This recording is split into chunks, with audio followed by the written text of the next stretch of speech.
Who's going? The show is going. Uh-oh. There's a beginning. Everybody gets quiet. Don't everybody talk at once. I just want to know who's going. We just explained that. Did we? Yeah. So who was it? I don't know. Who was what? Epic fail already. Night number 1. You got to cut right to me. Let's see who else is out there. Come on. Who else is in the house tonight? Johnny, Jay, Paul. Oh, hey.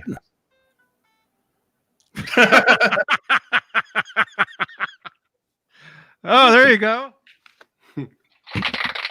On the wagon. This week. Oh, we still have 2 more hours. You're live, so the puppy is like, no. That's the worst. Yeah. Like he's been so well behaved the whole time, and then all of a sudden the camera's on. He's like, yeah. Wow. How's everyone doing? Good. Want to have a good holiday? Hell yeah. Yeah. Oh, I know you did. Yawning at 10:19 is not a good sign. What happened? I don't know. Yawning this early, not good. Oh yeah, I'm yeah. Look at that. Look at that guitar. Do the tell. It's not too early yet? Man, go for it. I thought it was too early for that. Nah, You've been you hyping don't- it up for a month. It might be too early. Yeah. It's too Nah, early. do the whole thing and just milk it all night long. I got to keep it in my pants for a few minutes before, Oh, that's a even beautiful. though you can kind of see it anyway. I know. Yeah, we'll get into that. We'll get into that at some point. Here's everyone. We're starting already. You cut to like the worst part, Why is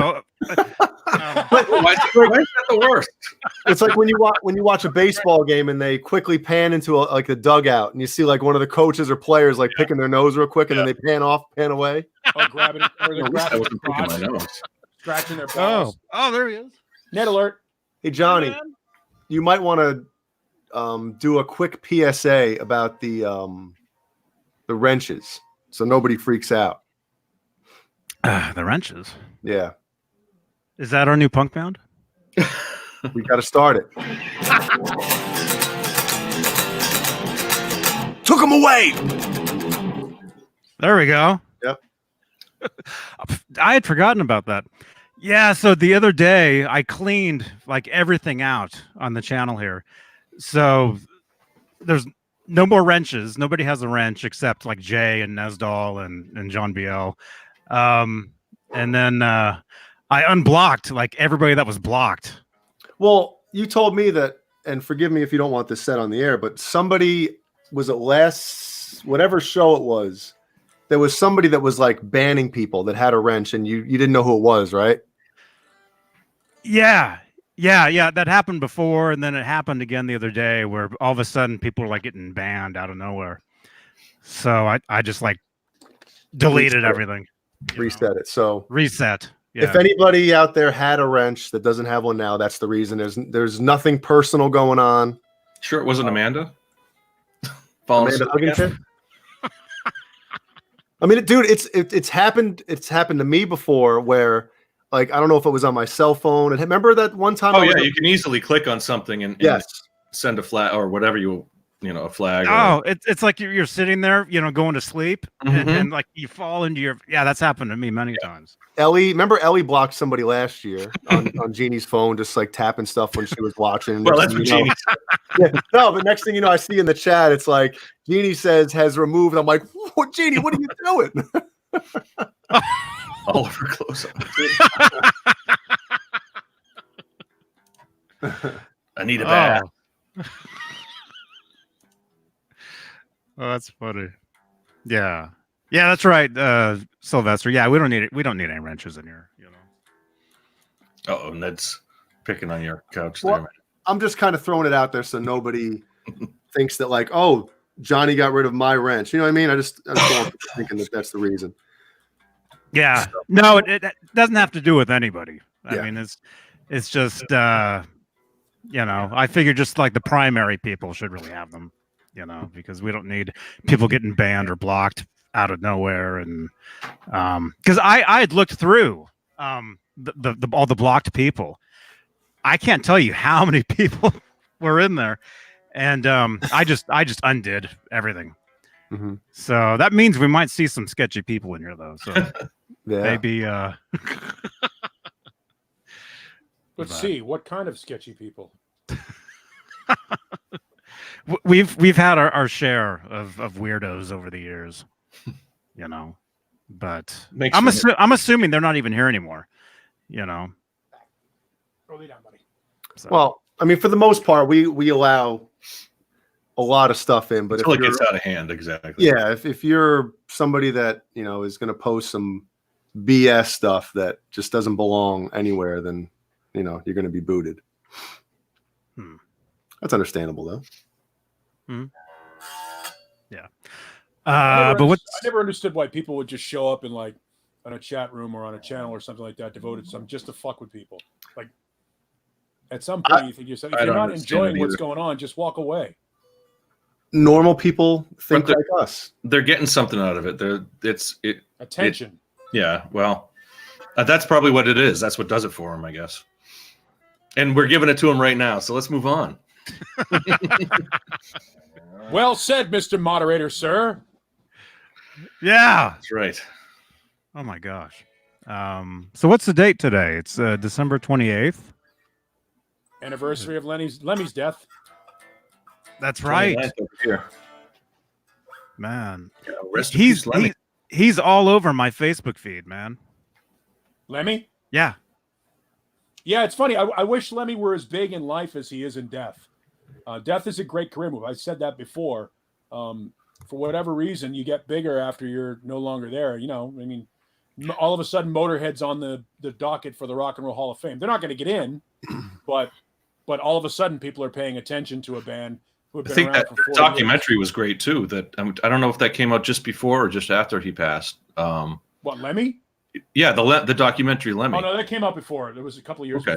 before he got sick. Yeah. But that definitely boosted his awareness or people's because I think it was free on Netflix for years, so it was like one of those go-to rock documentaries that and there was everybody was in it too. No, it's great. And there's a bonus disc if you actually own the DVD. There's a bonus disc. It's like 5 hours of recollections and performances and even Lemmy just like sitting there telling jokes and shit. I love that kind of stuff, especially for somebody like who's been in rock and one of the founders of hard rock, heavy metal, all that. His career was amazing. They invented thrash. Black Sabbath invented heavy metal, and Motorhead made it go fast. Mm-hmm. Nice. Wow. Jay's still with us? Yeah. Sorry. He's banning people. Yep. Already starting. Already starting to ban people. The ban hammer is out. I drop the ban hammer upon thee.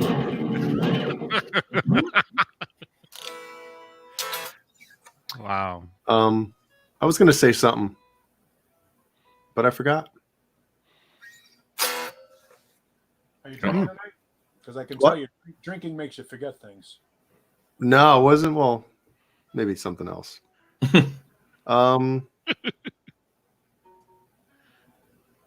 What's going on in the chat? Is anybody going to read the Oh. John BL? Roll call. I'll start. Somebody else can jump in at some point, but Metal Soda's out there saying hi to Ned. Hi, Ned. Ned just came back in. Tessie's, Yeah, it's funny how Ned, he's been gone for he's in and out. Like he's been gone for a couple hours, and then all of a sudden we start, and here he knows is. when you have a show. Showtime. That is a huge part of the show. Let's see who else.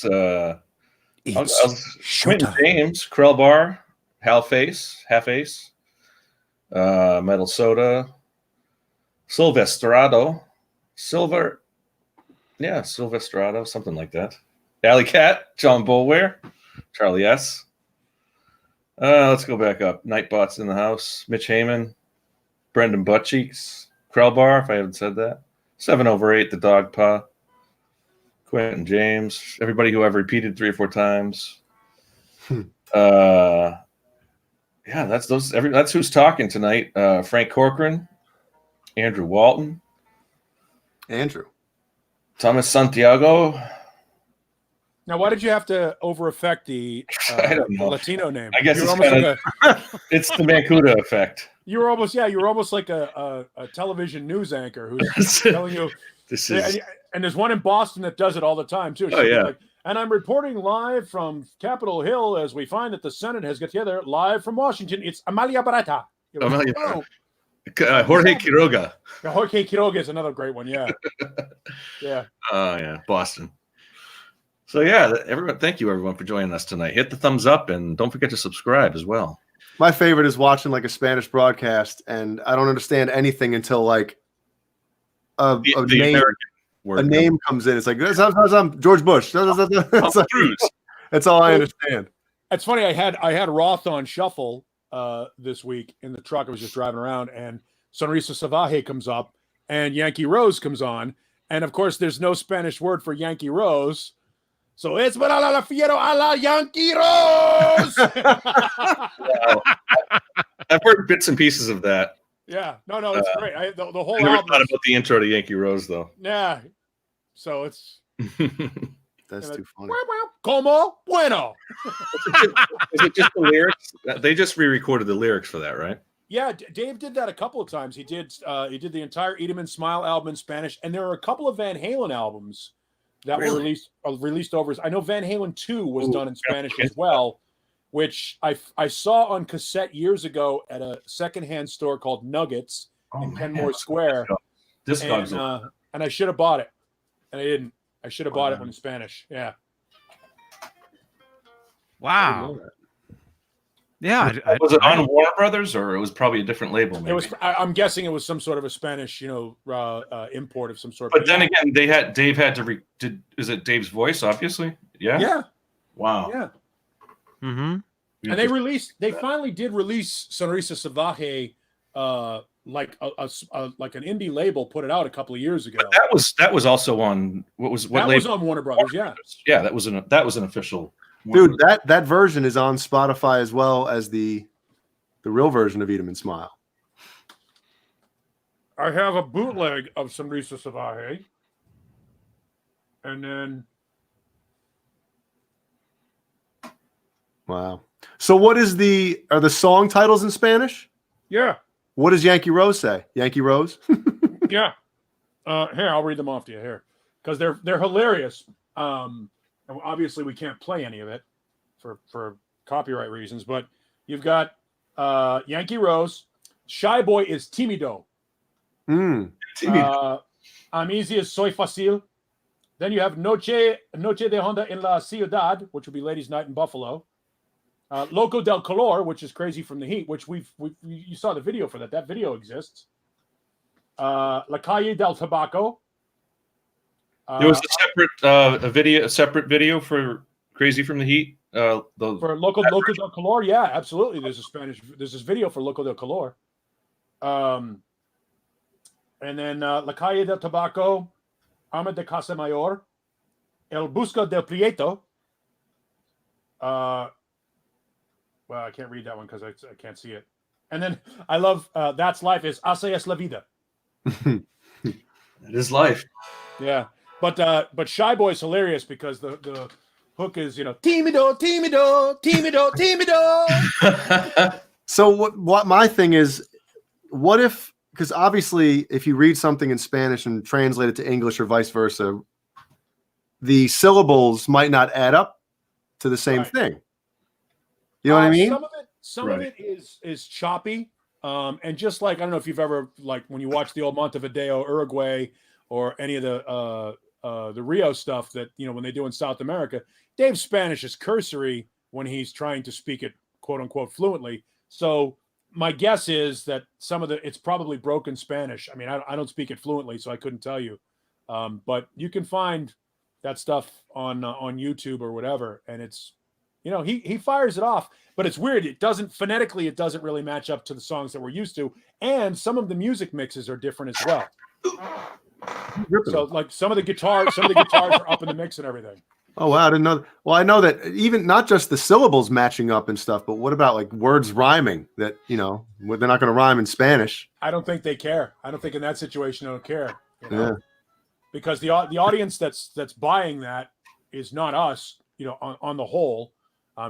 We want it. As a collector's item, it's cool to hear Roth do something like that. Like, yo, listen to this, man. I'll see if I can find the actual indie release. Now there's another one. I don't know what's the title on the one that you have. Sorry, I hate that as I'm getting closer to the camera. Well, what's the title of that one again? Almost.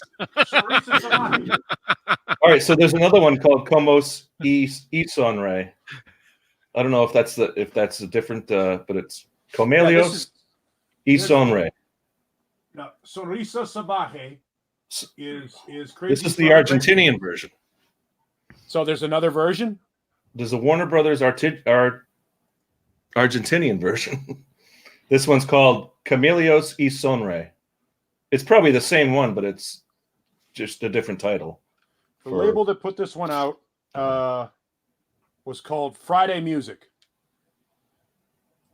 Friday Music. All right, let me find that one. And that's a bootleg? No, this one's legit. This one came out legit.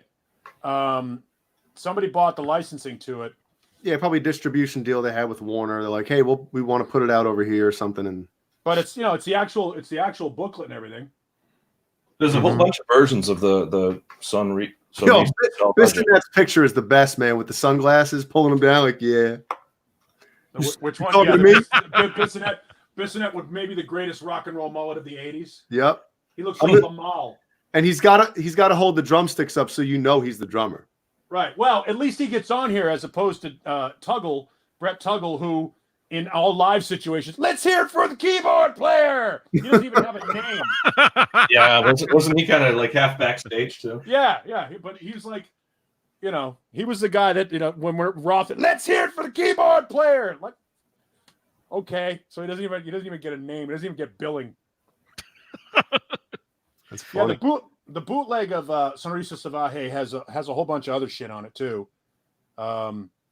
It's got the Crossroads Duel from Vi and Cooter, and then the Nightlife EP from Your Filthy Little Mouth. They put out a Nightlife EP, which was kind of neat, and then some live stuff from the Your Filthy Little Mouth premiere when he did 2 or 3 songs on the radio. Jimmy Doe. There's 85 versions of Eat 'em and Smile.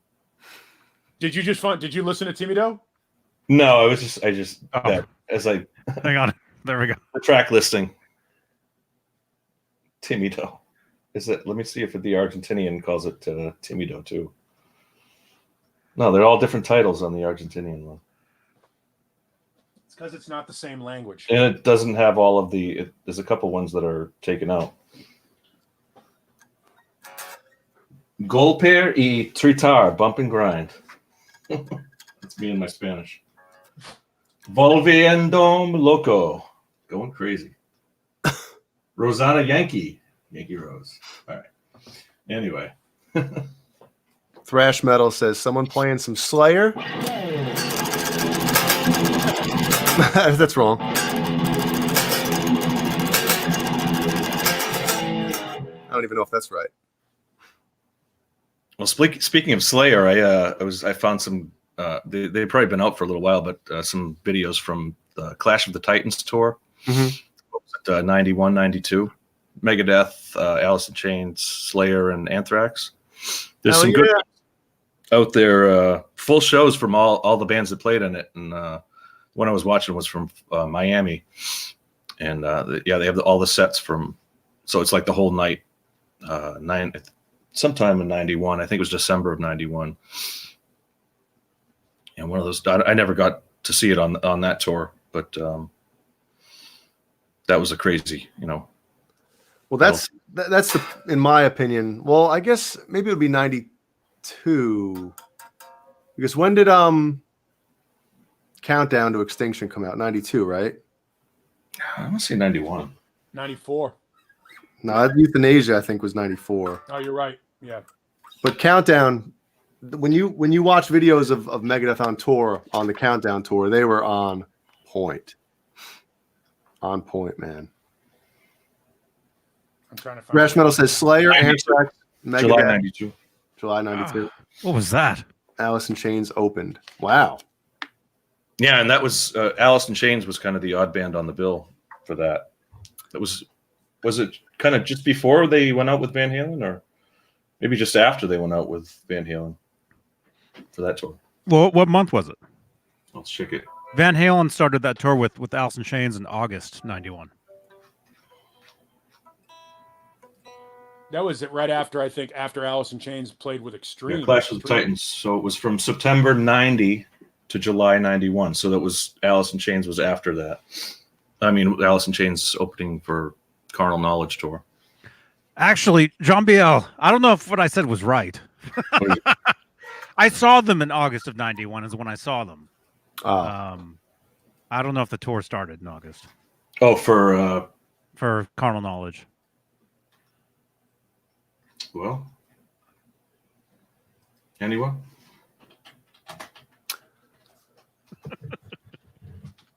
Van Harlen. Van Harlen is not a band. Yeah, so it was Rust in Peace, Uh, Persistence of Time, which is my favorite Anthrax record, by the way. Seasons in the Abyss, and yeah, the Anthrax set was crazy. It was absolutely from beginning. It was a full hour. I think each band did an hour. I'll send you the link to that. It was Anthrax and Slayer were definitely stole the show. The Megadeth, they don't have a good version of the video on Megadeth, so it's kind of like I think they tried to John Biel. take it off It was August '91. It was August 16th, '91. when they started. When Carnal Knowledge started, yeah. Wow. Actually, there's an MTV special on that Mm-hmm. where they're down in Atlanta, Georgia, and I remember watching that. Yeah, That was the first tour that I really was able to I knew I had my tickets. The tickets probably came out in the summer. I was ready to go see it. MTV did the special. I don't know if they must have played the special just before the tour started, right? Or on. It wasn't live. The special was recorded at the first show. Okay, so it was in the middle of the tour when they did the special then, or early in the tour probably. It was early in the tour because I think the special was out before I saw them, and I saw them August. Right. I saw them August. I want to say 20s. I saw them 10 days later. Mm-hmm. I want to say August 26, '91, Bonner Springs, Kansas. Yep. Boner Springs? Exactly right. Boner Springs. And that show is on YouTube. Sandstone Amphitheater. I've been Boner Springs. Yeah, Bonner Springs is like right across from where the Kansas Speedway is. The shithole. I saw them on October 9th in Providence Civic Center.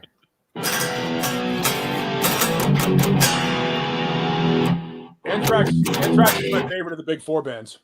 Yeah, I was looking through all kinds of Anthrax videos after I had watched that Clash of the Titans set. Yeah, that was their, I guess probably like 89 to like 93 or something was kind of their heyday.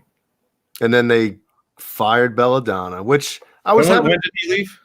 Or when did they him fire? in 92, maybe the beginning of night. Because I know actually it probably was 92 because Sound of White Noise came out in 93, and that was with Bush. Which actually George? Bush The band? with John Bush. He played George Bush. Didn't he play guitar? Was it him or was it Clinton played sax. one of them? I remember Peavy. Didn't Peavy make a guitar like with the flag on it, and one of them was rocking out with it? I don't know. Was that George Bush or No, I think it was one of the like the Secretary of State or some shit like that was a bass player. I know that. Wasn't that on The Simpsons? He used to play bass with the Pretenders. yeah. The principal. Oh, Did you ever- Skinner. Not Skinner. No, when Homer went back to college, Homer goes back to college and he plays all these pranks on the principal or the dean. Yeah. And the dean's like, if you ever want to just hang out and play some bass or play, I used to play bass with the Pretenders. Mm-hmm. Anyway, there's your Simpsons. Playing for the Pretenders was never a really good career move. If your name isn't Chrissy Hind, everybody died. Oh man, maybe that was the joke that I missed. Oh, look at that. I got to find out. I think there's a few stickers in here, aren't there? I got to put. I gotta find a good place for this. What do you guys think? Nice. Right here. Yeah, that's exactly what you want to do. Is put Right a sticker here? on a gem. This Rob, you got to make for a Rob, Tessie for Rob, it's a good move. Rob, you got to make a Tessie switch that's this big and that looks like that. That's my new Tessie switch, everybody. Just get one of those easy switches from was it Staples? No, Same You buy- size. Oh well, then switch. get it through Tessie. Yeah. Make Where's sure you get mine? it through Tessie. I've got one too. Oh, Ooh, It's funny that Clash of the Titans tour was kick ass. Did you get to see it, Paul? No, this could be your new focus on me, Johnny. am I blurry? And it's no, flip it around. It's great promotion for Rob too. It's like subliminal advertising. It's not subliminal. Yeah. No, but the original Clash of the Titans had Suicidal on it, which is one of the more underrated bands out there. Hello. Hello. That was from you, John. Yeah. You sent me that. I just ordered some new stickers, so once those come in, we'll have to go through those. Some of those Amazon companies that send out those stickers, they have just tons of really cool stuff. Yeah. One of the things I do remember last week is I didn't get a Poof T-shirt. Like I said, we'll talk about that off air. How much do you remember? I remember a good amount of it. I remember that I tapped out when you guys started screwing with the visuals. When you started doing I was like, okay, That was hurting my head. My eyes, and I will tell you, I'll give you the rundown. When I woke up the next morning, my T-shirt was in the sink. my T-shirt was in the sink. The shirt I was wearing, the overshirt I was wearing was on top of the table. Is that kind of like your route to your bedroom? You were on your way and just throwing clothes off? I apparently did a hop, skip, and a jump through the whole friggin' house. I must have gone out back with the dogs because the dogs probably had to use the bathroom at some point. That might be why I tapped out to begin with, is because, as you can tell, Ace likes to dance while I'm on here. He'll come over and start screwing with me, and I think they were like, "Okay, it's time to go out." So I think while I was on my way to the backyard to let them out, I just decided to peel off clothes the whole time. Well, you know what? I gotta interrupt you real quick because I'll forget this. But isn't it amazing? As an animal owner, well, I don't even want to say owner, but as somebody with two dogs and a cat, no matter what happens, no matter how loaded you get, you'll always remember to take care of it. It's amazing. It's almost just like I don't have any pets currently, but I have like those kind of waking dreams, like where you wake up or you're having the dream where you forget to do something. And it's like you forgot to feed the pet, and I'm thinking like it's been 3 days. I haven't, because I'll do like pet sitting once in a while. Oh, okay. And it's like, so it's like when you're pet sitting, there's a responsibility there. So I used to have dreams like that too, man. Yeah, exactly. I used to pet sit as well. It's been like 4 days. I forgot to feed the cat. Like oh, it's like you haven't let them out in a week. The house is full of crap, and they're going to be home in 10 minutes. Exactly. Look at this. This is what I woke up. I woke up to this yesterday. Oh no! This is what I woke up to. Hello. It's evil. But I know Ned's not evil. I think I have one of those too. Hold on. I might have one of those of Ace where Ace is like, he's like, "Hey, are you getting up?"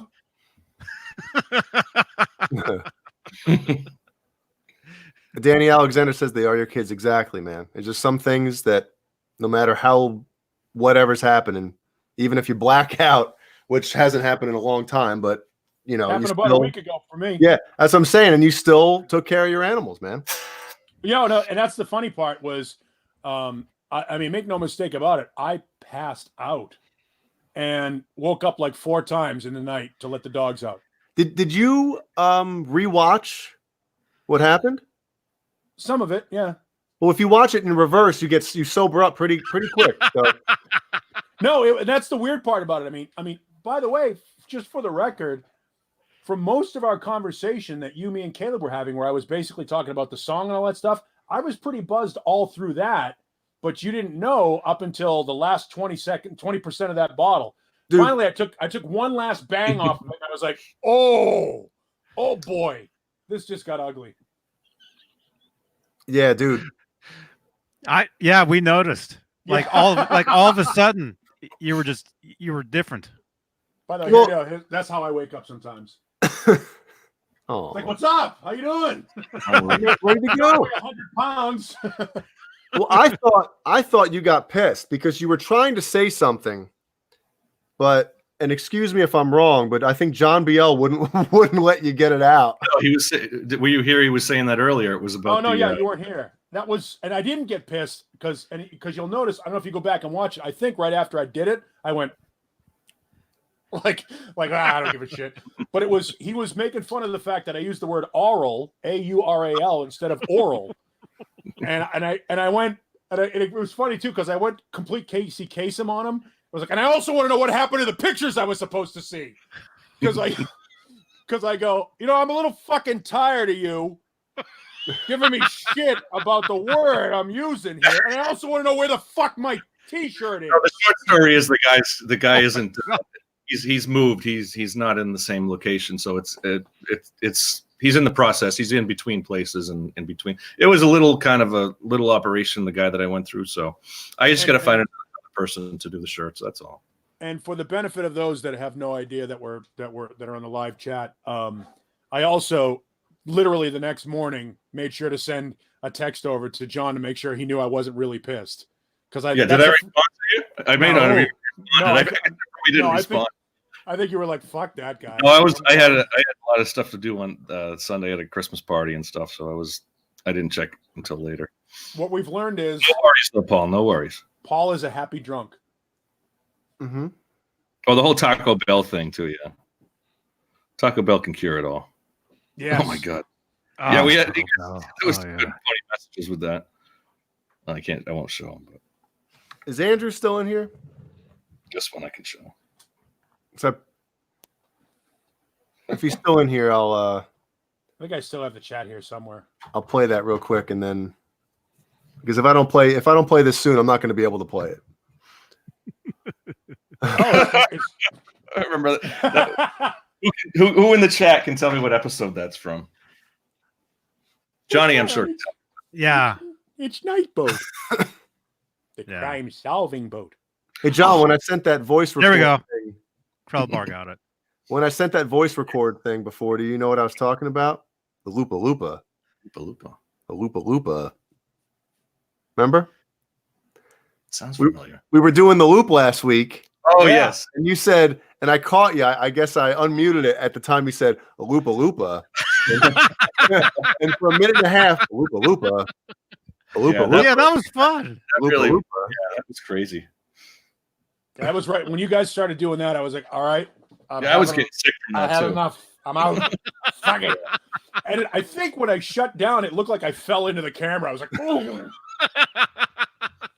I'll have to watch that again.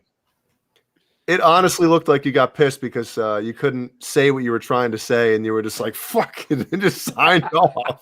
Fuck off. No, I don't get mad when I'm drinking. I don't get mad. I'm a happy drunk, which is probably good for everybody involved. I will tell you, I want to thank Dane Zimmerman from Zim's Guitars, who was texting. He was the guy that was texting me that was telling you I was all fucked up. And I read it. I'm like, what? Someone wants to come fuck me. All right, I'm in. So their name is Dane? Okay. I'm Jane, down. Yeah, Jane Zimmerman. I'm down. So Jane was real concerned, and my lady friend was none too pleased. So and then she saw a picture of her. Yeah, picture of Dane. Yeah. Yeah, that's what you want to have sex with? Oh. I mean, not that Dane's not hot. Don't get me wrong. I mean, prison sex, okay, maybe. Oh man. Yeah, as Up long as there. he's not facing, you see the back of his head. He's got long hair. You're kind of like, all right. That's my point. Oh It's- my gosh. He It's does only have good good hair. if you make eye contact.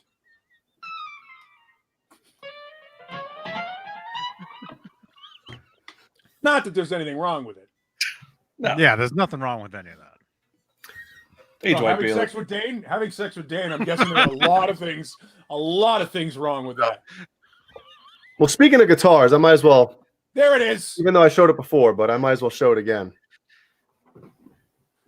Here is a 2017 30th anniversary, as you can see by the nameplate. Oh, that's awesome. Come on. Is my nose in there? That's why.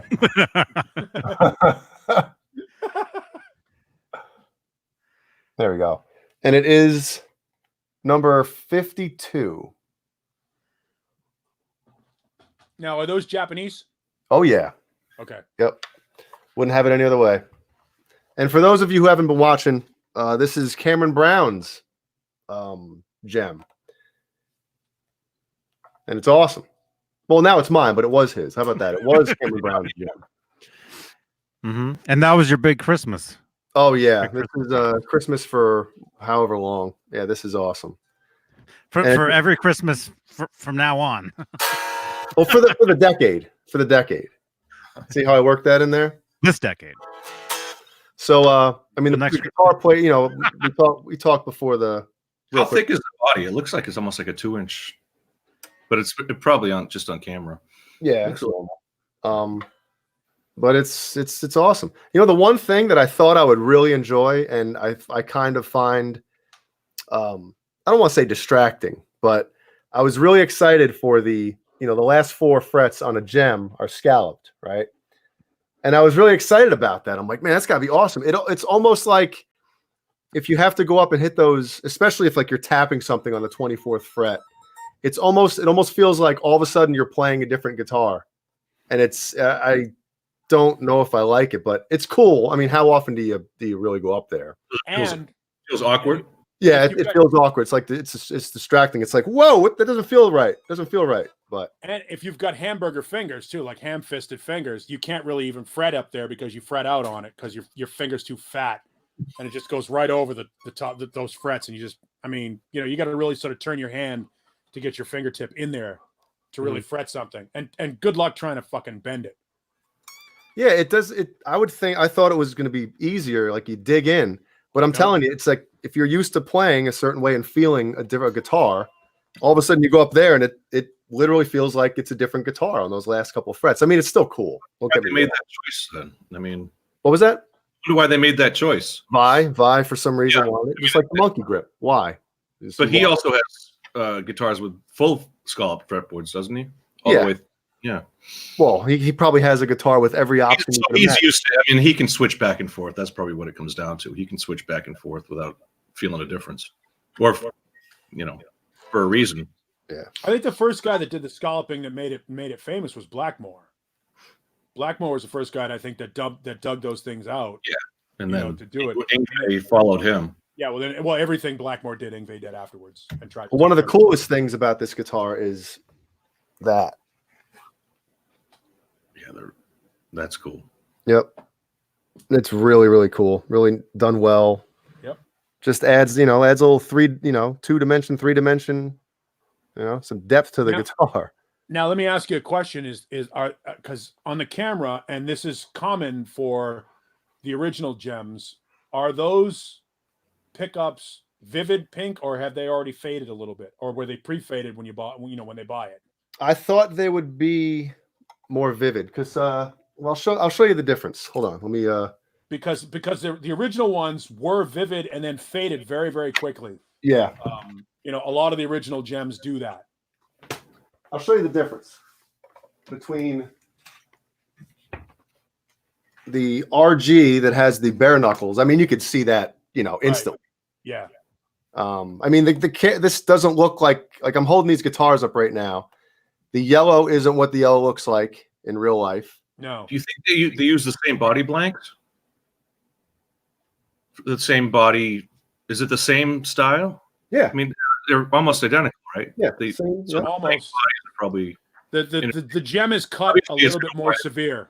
wider Or fretboard. actually, yeah, I think you are right, Paul. I think the gem is, yeah, Yeah. look at that. Look at the cutaway. Yeah, the gem is cut a little bit more extreme.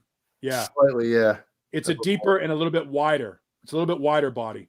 If you look at the points of the Just have upper to and lower sand it. bouts. Probably just sand it closer. Who knows? I mean, somebody at the Gibbs, if the Ibanez factory. No, but you can kind of see it. You know, the Yeah, gem you can is see it. The cutout, the cutout on the lower bout on the gem is much more severe, much more pronounced. and Not that well, doesn't- no, that it's doesn't different work with the RG is a great guitar. because the heels are different. Back Yep. then, Yes. you know, they had the square, but you can't really tell. There's a Yeah, scoop too. Yeah. The little extra scoop out of it. That beveled scoop. Yeah, that helps you get your fingers up there and that. Yep. It's on those basically helps. This doesn't need it. Ibanez body. I mean, they that's kind of the body style they went with since they started making super strats, right? Yeah. I love it. There's But nothing not like like a a gem. Kramer has couple different body styles. A Kramer or even a Jackson will have different body styles. But I mean, Ibanez pretty much went with their own throughout their whole run of different guitars. They're all the same style. A And lot it's of them weird. are. It's Yeah. like if you can see the pickups closely, it's almost like they're slightly see-through. Like you can almost make out the black. You see it. You can see it from here. You can almost make out the black underneath the pickup, like the humbuckers. Yeah. You can see the coils underneath.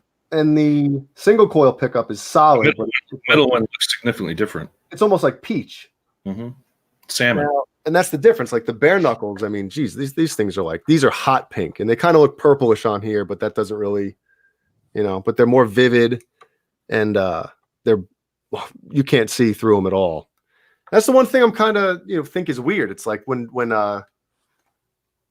whatchamacallit, Paul, you were saying about where the pickup's vivid. I was actually expecting these to be more vivid just because it's a 2-year-old guitar. And you'd think DiMarzio would have kind of figured out how to, get a little more hot pink in there. I think that they probably made him deliberately like that. Probably. To be a little bit more true to the originals. Yeah, that's they'll what quickly look like the originals. Yeah, the original. That's how the originals faded. And that's why the shocking pink almost came off like a peach. Mm-hmm. That once they faded off. And tell me the strap isn't badass. The strap isn't badass. You just said to tell you that. I almost think it wouldn't look right if it was on a swirl guitar. I think it looks much better on a non-swirl. Well, it's just it's got the 3 colors that are on the guitar. Now, I guess you wouldn't see it. I'm wrong, everybody, but there are a few differences between the original 87 and this one. Obviously, one would be this is a 3-piece maple neck. The original was obviously just 1 piece. This has the Volute, yeah. the volute, which I'm not a huge fan of, but I understand why they do it. Those necks are so thin. Yeah, these pickups are evolutions, and the originals were PAF Pros, right? The PAF Pros in the bridge and then in the neck, and a DiMarzio was just basically a gem in the middle. Okay, yeah. It didn't really have it was a generic. And then what else would be different? I don't know. Is that it? What's the trim on it? It's the original Edge, which I like the Low Pro better, but it's virtually the same one. The Low Pro has a little more mass because it goes farther back because these are here, so it needs more room there. And I just almost feel like, I guess the Low Pro, it sits a little lower. It's the Low Pro profile. I mean, when I go back and forth between this and the Low Pro, I kind of like how my palm rests on the Low Pro a little more. So the only upgrade I will do to this guitar, if I do any, would be getting a Low Pro on this thing. But that's about it. Yeah. Now, I wonder if the 30th anniversaries will maintain any sort of a collector value. Like when you start talking about doing an upgrade on a guitar, you don't want to screw with any original vintage guitars, but with something like that, because it's a replica or a reissue, how much would you do with it to modify it to make it your own? Well, the route is exactly you the same. You wanted a gem, so a gem is a gem. Mm-hmm. But the route is exactly the same. So if I were to swap out, for a low pro, and God forbid in 10, 15 years I had to sell this for some reason, I could still put the original edge back in it. You know what I mean? I wouldn't do anything. I would only do cosmetic. I wouldn't do anything, that would damage the value or whatever of the guitar. But it plays great, man. It feels like a race car. That's cool, man. And you can punch somebody in the face if you need to defend yourself. That's right. Yeah. It's like Brett. I still think we need to make a video of someone like boxing with a couple of gems. And you know why Vi wanted the monkey grip. He says kind of like it's just something he thought of. Look at some of the photo shoots where he's like, posing with it. That's why he wanted the guitar. Do you think it was from the Roth years? Because he came up with the idea, 80, shortly after Eat 'Em and Smile. And so in that tour, did he use any of the prototype? Did he use the gems on that tour at all? He didn't really get the gem. I don't think he started using the gems until that tour was going on. He was still using that green Charvel. And I think he was in the position of getting the prototypes while they were on the road. Everything all right there? The shirt that was in your sink last week? Yeah. No, this is the only thing he's allowed to shred. It's a towel. It's an old towel. And it's the only thing he doesn't eat, he doesn't eat any other clothing or anything like that because he knows this is his towel. And it keeps him from trying to eat my hand like he was last week.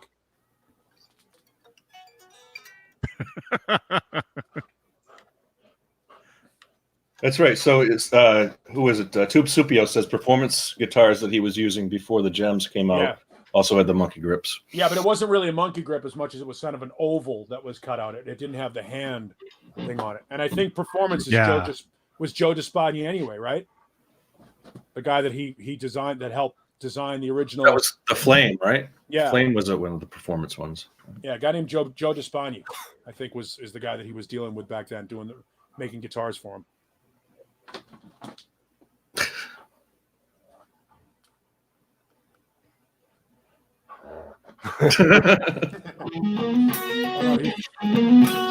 Thing sounds great, man. Evolution neck pickup, which I've never had. I've had the Evolution in my 7-string black and green one, but the Evolution neck sounds really good.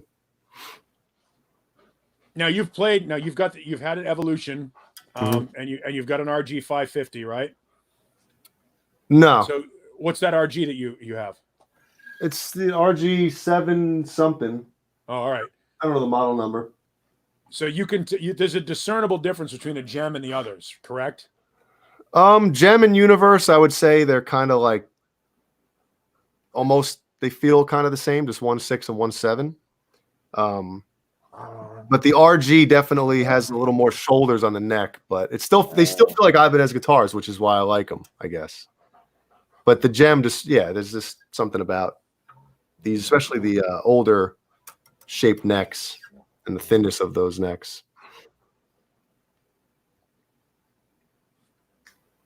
Is there a big difference between the two necks? The 7-string and then the new one?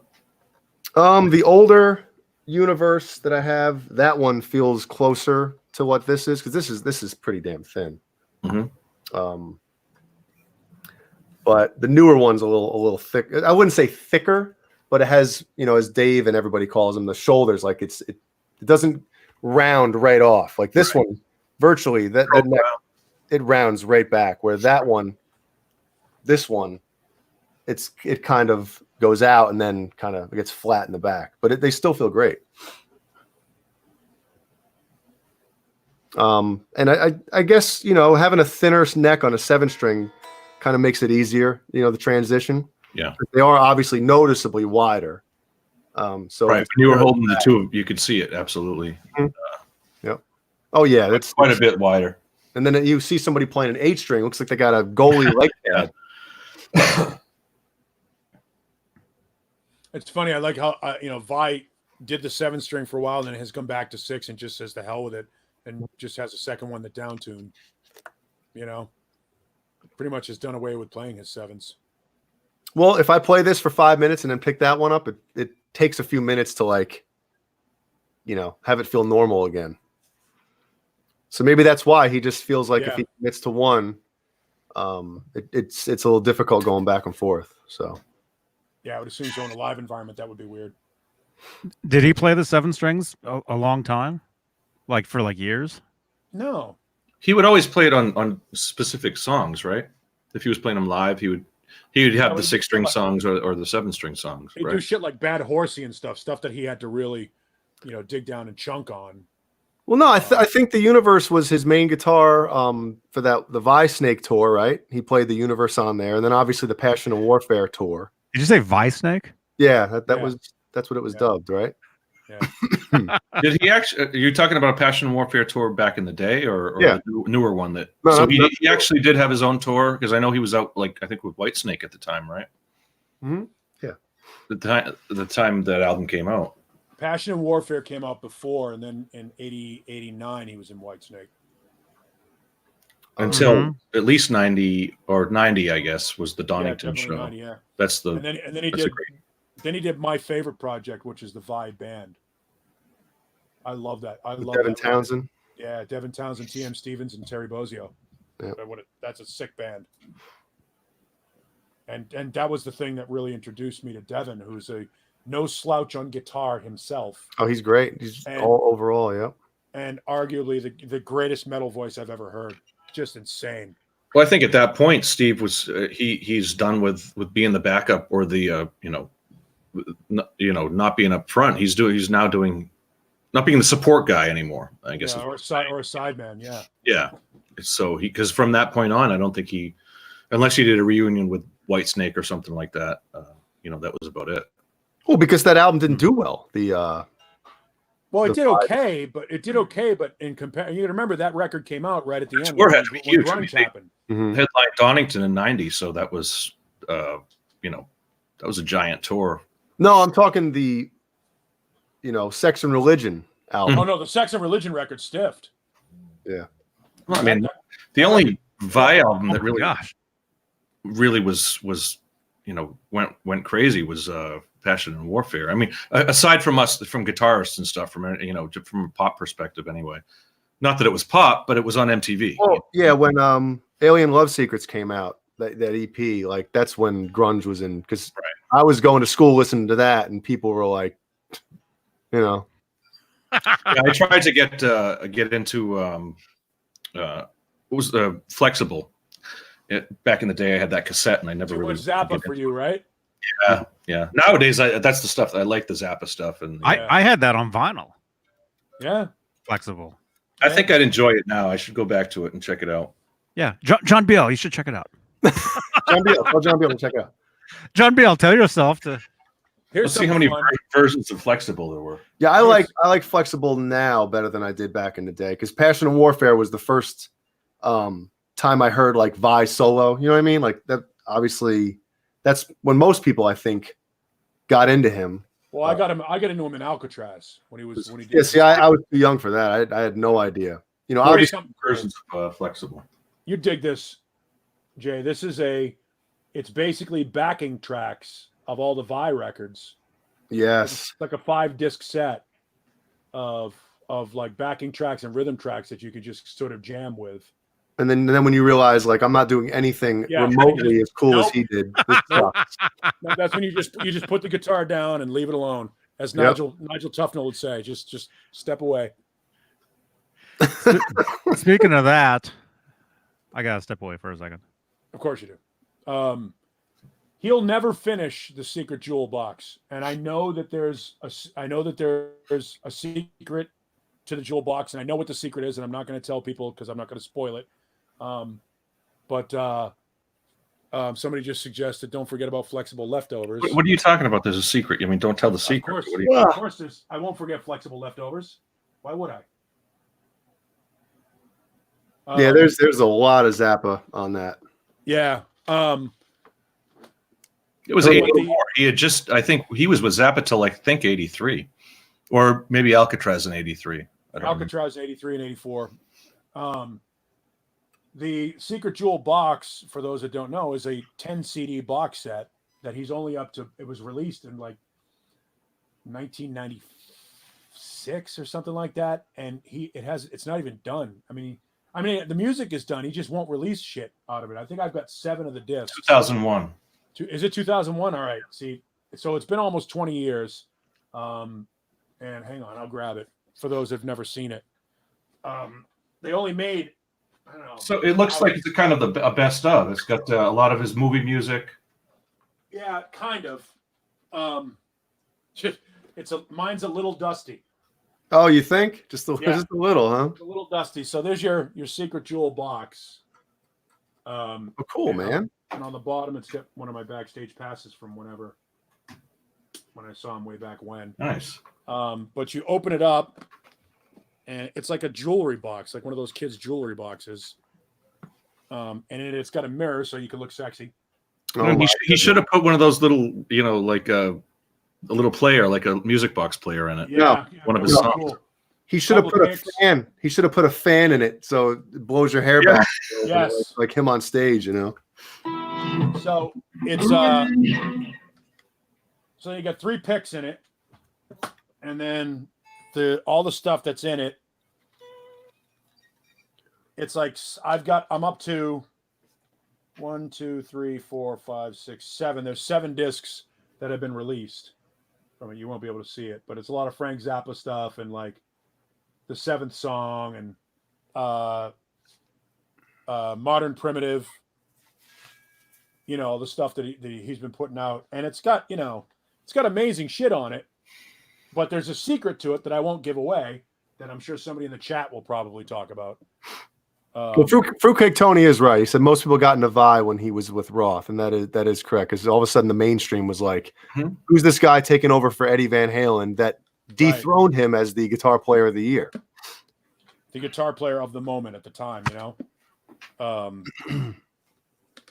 And an interesting thing about it is that the discs all spell out "light without heat," which was his sort of production company back when. Is that the secret, or is that just an Easter egg?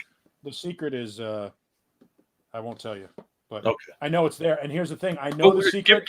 What kind of a secret is it? Is it a hidden track or like a? It's hidden. It's something hidden. Okay. That you only know at the end. That you're only supposed to know at the end. Jesus, this is filthy. It is. That's filthy. You're not supposed to know it, but little, and he'll never finish this thing. I've actually had a chance to ask him about it on the radio, and he dodges the question for whatever reason. So, but it's a cool box set if you're a fan. I think they only made like 1,000 of them. So, speaking of hidden things, I'm pretty sure I knew about this years ago, but I just saw it again. I watched the video at the end of Live Right Here, Right Now. Do you guys know about the Easter egg at the end of that? It's not really an Easter egg. It's not hidden. It's right there. But hold on. You see, this is what you get at the end of the actual video, and then about 30 seconds later, it cuts to a short video clip. I don't know if I can show it, Johnny, but it's a guy walking his dog. So I'll show a still frame of it once I get to it.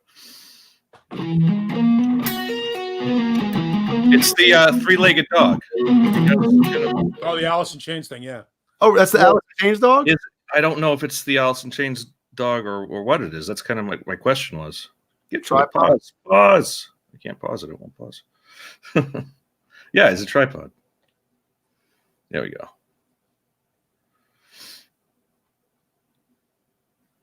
Where's pause?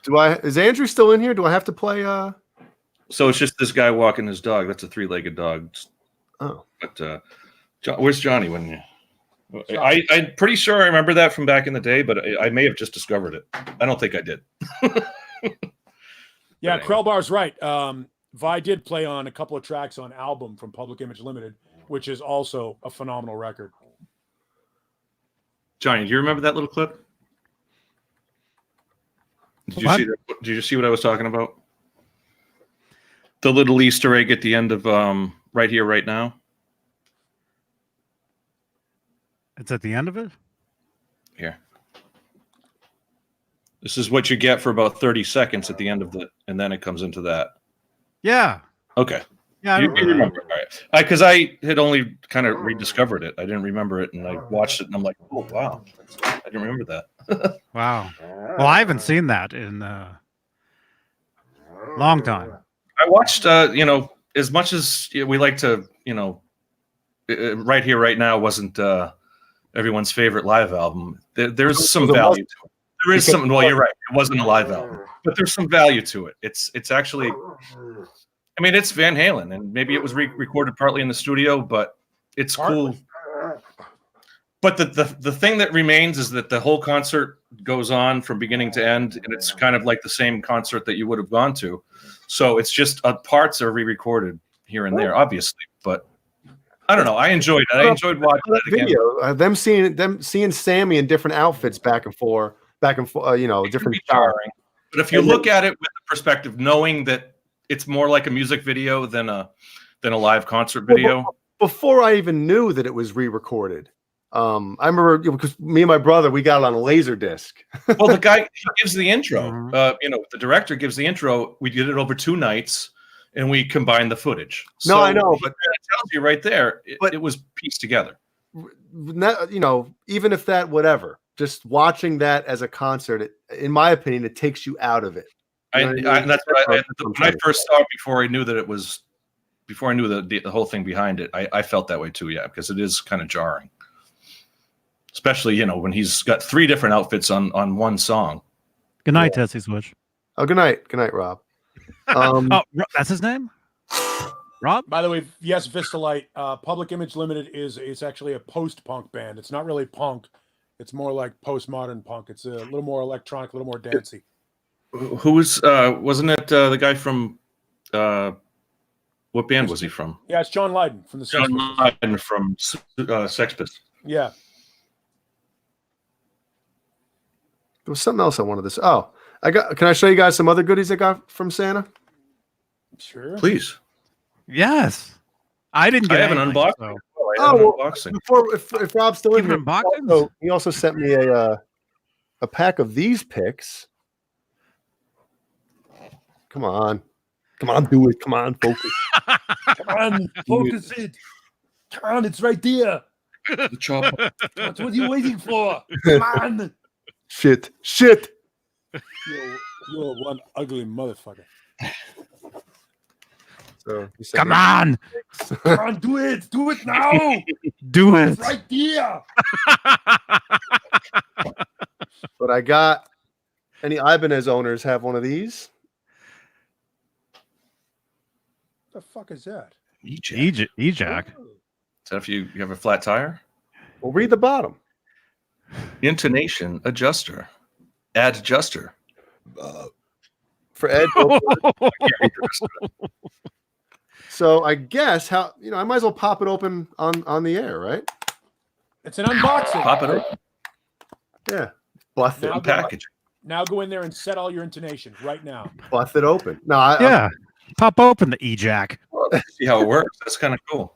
Does it only work? Will it only work with Ibanez or Floyd Rose or? yeah. This I guess the Ibanez one, doesn't work on a Floyd Rose, whereas they make one that works, not an Ibanez one, but some other company makes one that works on the majority of them. But I didn't have the option to get that one. So I guess what you do is you just I have no idea what I'm doing. That's what you do. What does that do? You can adjust your intonation without Without even undoing the nut, having to do anything. So basically, hold on. Let me point my camera towards my schlong. you can Ejac without undoing the nut. Yeah. Giggity. So, Is it like a detuner where you install it, or is it like it's just a It's tool not to a help you do detuner. it? That was perfect. all right. Detuna, no. It's No, not a you tuna. fancy tuna. Come on. It's not any tuna. All right, check it. So check it. I snapped it on. Let me take the strap Snapped off. it on. Strap on. Did you just say he strapped it on? He strapped it on, but he's taking the strap off. Looks like it'd be What? uncomfortable. Yeah. It's a family So it goes showcase. under the tuning thingy. Can I get a better light in here? For Christ's sake. Get some sort of a. There you go. That's perfect right there. That looks great. Yeah. And then the front piece goes right where the block is. So right now, if I tighten this enough, I'm assuming I can. Okay, and you can test the intonation slightly. It's not too bad. And instead of having to undo, well, I guess you can undo the nut if you. What is well, it? What is it doing though? I can't see what- You have to undo the screw for the Yes. for the string saddle though. Yeah. So obviously you do have. I'm sorry. You do have That to. has to be undone. I don't know what I'm talking about. I guess you do have to undo the nut, but you don't have to like loosen or adjust the tremolo. Especially with a tremolo, we all know about adjusting intonation with a tremolo. It's a pain in the ass. So I guess you undo the nut. You undo the nut and obviously this screw, but it keeps the saddle in place. And you just, I guess you move the screw, do it like this, tighten and loosen this, and it slides the saddle forward or back, and you can continue to tune it. You know what I'm saying? You can continue to adjust it. You don't have to Oh, that's cool. move the saddle a little bit, tighten it up, tune it, and then it went too far or not enough, and have to keep redoing it. So is it like a clamp it clamps the saddle onto that little piece? Exactly. So it clamps the saddle so it does not move when you undo the saddle screw. So Okay. so it's less cursing, is what it is. Yeah, it's less. Son of a bitch. So I gotta do Let's it. trial and error. Yeah, it's less. That's close enough. I'll just play, Right. play with it. Not intonated. You can fine tune it and then lock it in. Yep. just no open chords. Yeah, and you can get it perfect. I mean, obviously, Right. there's no perfect, but because how many times have we done intonation and you almost get it, and you're like, I don't feel like undoing everything again. It's fine. Do you check it if you're doing that? Do you check it with just the 12th fret, or I usually, if I'm gonna try and intonate something, I just do the 12th fret. I don't really know any other way to do it. Yeah, I mean that's You I do- know Dave will do like the whole, you get the distance of the fingers, and you have to mute one string, and kind no, of. that's for setting up action. But for intonation, it's just you're fretting open. Well, not fretting, but you're playing open and then fretting the 12th fret. You fret the 12th fret. Yeah. The harmonic. Well, you do the harmonic. You do the harmonics at the 12th fret, and then you fret at the 12th fret. Yeah, because the tune, if you're doing the harmonic, you're not, especially with the low E or something, it kind of has that instant bam, But if you just do the, You can hear what you do is you do the harmonic at the 12th fret. I don't have a guitar. well, I do right here. Actually, okay, yeah. Mine's back there. You do the harmonic, and then when you fret the note, you can hear actually if it's sharp or flat or right on. You can hear It should be the octave. Oh yeah, yeah. It's Wait. all the octave. Yeah. So is this intonated, boys? Is that right? I think that's the see. And I use my handy adjuster. Okay, what about this? Oh, too far. Too far, son of a bitch! It's close enough, man. I'm not doing it again. How much is that? I wonder how much that thing costs versus bringing it and slapping it down on the desk at the local guitar shop and saying, "Set my intonation." It's cool, man. So I'll let everybody know how it actually works when I adjust the intonation. Man, I actually got one of those for a Floyd. Mm-hmm. Like I something similar to that. Yeah, there's one that looks kind of the same. Yeah. I got it off eBay, and then right after it was one of those situations where you get something, and then I moved here and I lost it, and it's gone, and I've never seen it since. Not an issue. No Floyd. Oh, there you go. No Floyd. Idiot proof. Oh, that's Almost idiot proof. Yeah, you can intonate that thing while you're playing it. a rock guitar, man. Yeah, you don't need a Floyd. All you gotta do is bend the neck a little bit. Yeah. Yeah, there you go. Careful. Well, Johnny, I got to say something, man. watching your the video of you playing that weird mini bass Strat or Fender, right? That you released was it yesterday in the afternoon when you were at Guitar Center or whatever? Oh, the alternate reality series. Yes. Yeah. Fender is making some. Can't you play that video while we watch it, or is that still going to flag you, even if you play your own video? No, it's my own. I could play it. It's my own video. Well, I just got to say something about this. It'll kill time. No, I mean it'd be We're cool. killing it as it is, right? I can play it. No, Watch it while you talk. I can't. I mean, I can't get in trouble for myself. I didn't think so.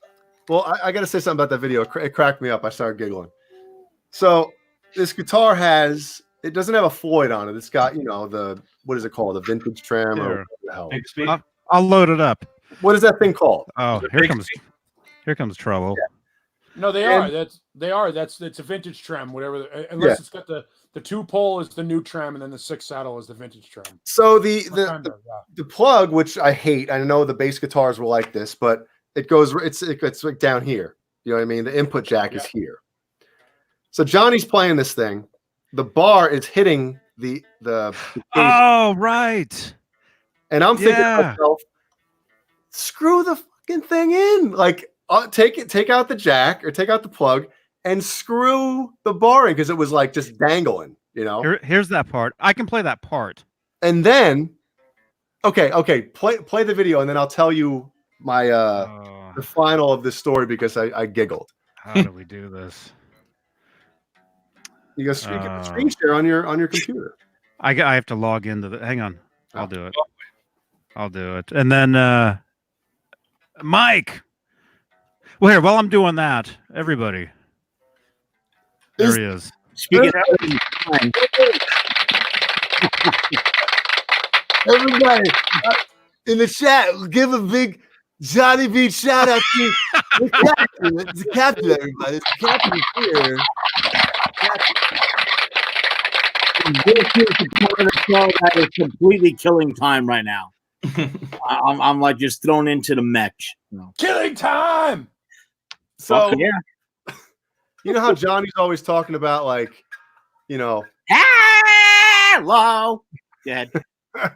Johnny's always saying about how guitar is like he doesn't need a Floyd or a trem. I'd rather just. I think you said so one time like your perfect guitar is like something without a trem. So I'm watching this video of him playing that Strat that has a vintage trem on it, and 90% of him noodling, he's using the bar the whole time, like he's playing a gem. You know what I mean? And I'm like, Johnny, you don't want to. It just made me giggle. That's all. Oh, what did I say? Wait, audio. Okay. The captain. Here we go. Okay. Oh, share audio. Okay, so what was I doing? Wait a minute. You were blasting that trem like it was a trans trem, man. Share, alternately. Okay, let's see what happens here. Here we go. There we go. Okay, so there it is. And then what was I saying? Get that video off. Is it this? It is kind of weird having the bar go all the way down like that. It's kind of weird to pick it up. It's kind of a weird Oh no, what happened? angle. I'm noticing. Is that the part?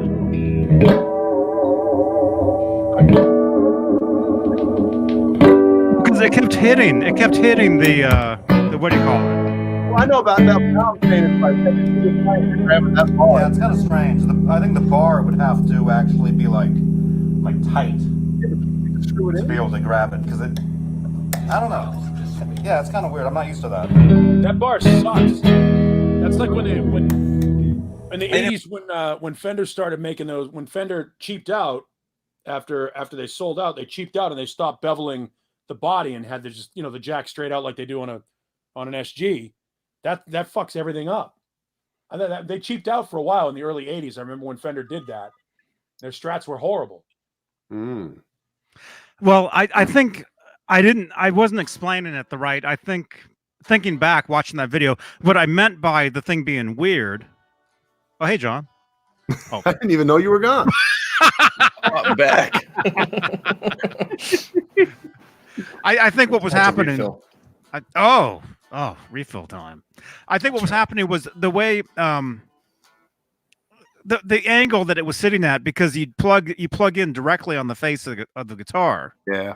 Because that's basically that guitar. That's a mini bass body, if you look at it. Which is kind of cool. It's a mini jazz bass. Yeah, which I didn't even notice until I read it, and I'm like, wait a minute, that's a tiny. Now I got to bass. go back and look at it because I missed it. Yeah. That looks like one of those ones where you just have to screw it in so that just the tension is just so far so that you don't allow the bar to hang. Well, Johnny couldn't be bothered like a Gretsch. Johnny couldn't be bothered with unplugging the guitar cable and can't be bothered with that. He was filming a video. Well, Yeah. Look, if Guitar Center doesn't know how to set up a guitar, then they shouldn't be selling them. Well, that's debatable whether they know how to do that or not. Then they'll never Depends on who you get. It depends on who you get. You know, I'm sure there are great Guitar Center techs, but from what I've heard, they're few and far between. Anyway, that's all. But what I was trying to explain was because the input goes straight into the face of the guitar. The bar keeps sitting right on the cable. So when you go to grab the bar, you grab it at a weird angle, because that cable's in the way. Well, are we in a different time zone? Or yeah, we are. We're different. We're saying that can you just unplug the guitar and screw the bar in? Just so that it's not hanging. Yeah. So I probably could have. You know, like a Bigsby on a Gretsch, where the bar doesn't really sort of swing down, it just sort of sits there with a little tension on it. Mm-hmm. That's what we were saying. You could have just Well, that's what I was saying too. I was saying this bar should be tighter. But what I'm saying is you couldn't be bothered with unplugging the guitar to screw it in. No, well, I didn't think of it. And when I'm filming those videos, I'm like having to be like quick because there's weird people staring at me and walking into the room, and so every time I do that stuff, I do it like really fast, discreet, quick and dirty. Is anybody in the chat? Does anybody else here have a G&L? All right. No. All right. So the G&L trem, the way the G&L is set up, is the bar goes right in, and there's a little Allen screw that pushes up against a little plastic ball bearing that allows you to set the tension on the bar. And that ball bearing tension, it's not a ball, it's like a BB. It's like remember those little yellow daisy BBs? Like a bearing. Yeah. Like you were getting a bearing. It's a bearing, but it's not metal. It's like little plastic. Some of the Floyd Roses had that, but I don't think you could adjust it. I mean, the ones with the pop-in like bar. a plastic bearing. Yeah, the G&Ls have those where you pop the bar in, and then you just set that tension on it so that it doesn't swing. It'll swing just loose enough to do that, so that you don't have to deal with the thread or any of that stuff like that. It's literally a pop-in, and that bearing sets into a groove that doesn't allow the bar to come out. That's why on all my Floyd Roses, at this point I have gaff tape on them all. Jesus Christ! But this one's still hanging a little low. But it won't. That's what she said. I would like it right about here, That's what she said. But Wait, why low? Why can't you tighten it? Because it's the nuts tightened all the way, and that's what she said. It might maybe in the back. Maybe if I open it in the back. That's what she said. Yeah. Anyway, I don't know how you can play with a guitar with tape. That's so ghetto. I love it. It is ghetto. It's something Ed would have done. It's something. I mean, you put a 70-something quarter on there, or it works. Ed did all kinds of stuff like that. So that's kind of I got gaff just for when I'm sitting in my chair. It's not rubbing against it, so you don't get gotta have the little rubbing against what? It's all kinds. It's got all kinds of little chafe tape. Exactly. So that's you taped it at an angle. This. Well, is that your chair? What? I don't know what we're talking about anymore. Sounds like something's banging in the background. Well, John, what Floyd Road is? Floyd Road. Jesus Christ! It's an original. What Floyd Rose is that? It's an original. You should be able to type German, man.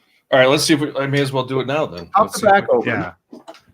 Do it live. Do it live. Do it now. Yeah, I had a All slight. right, so I'm going to pull the bar out first.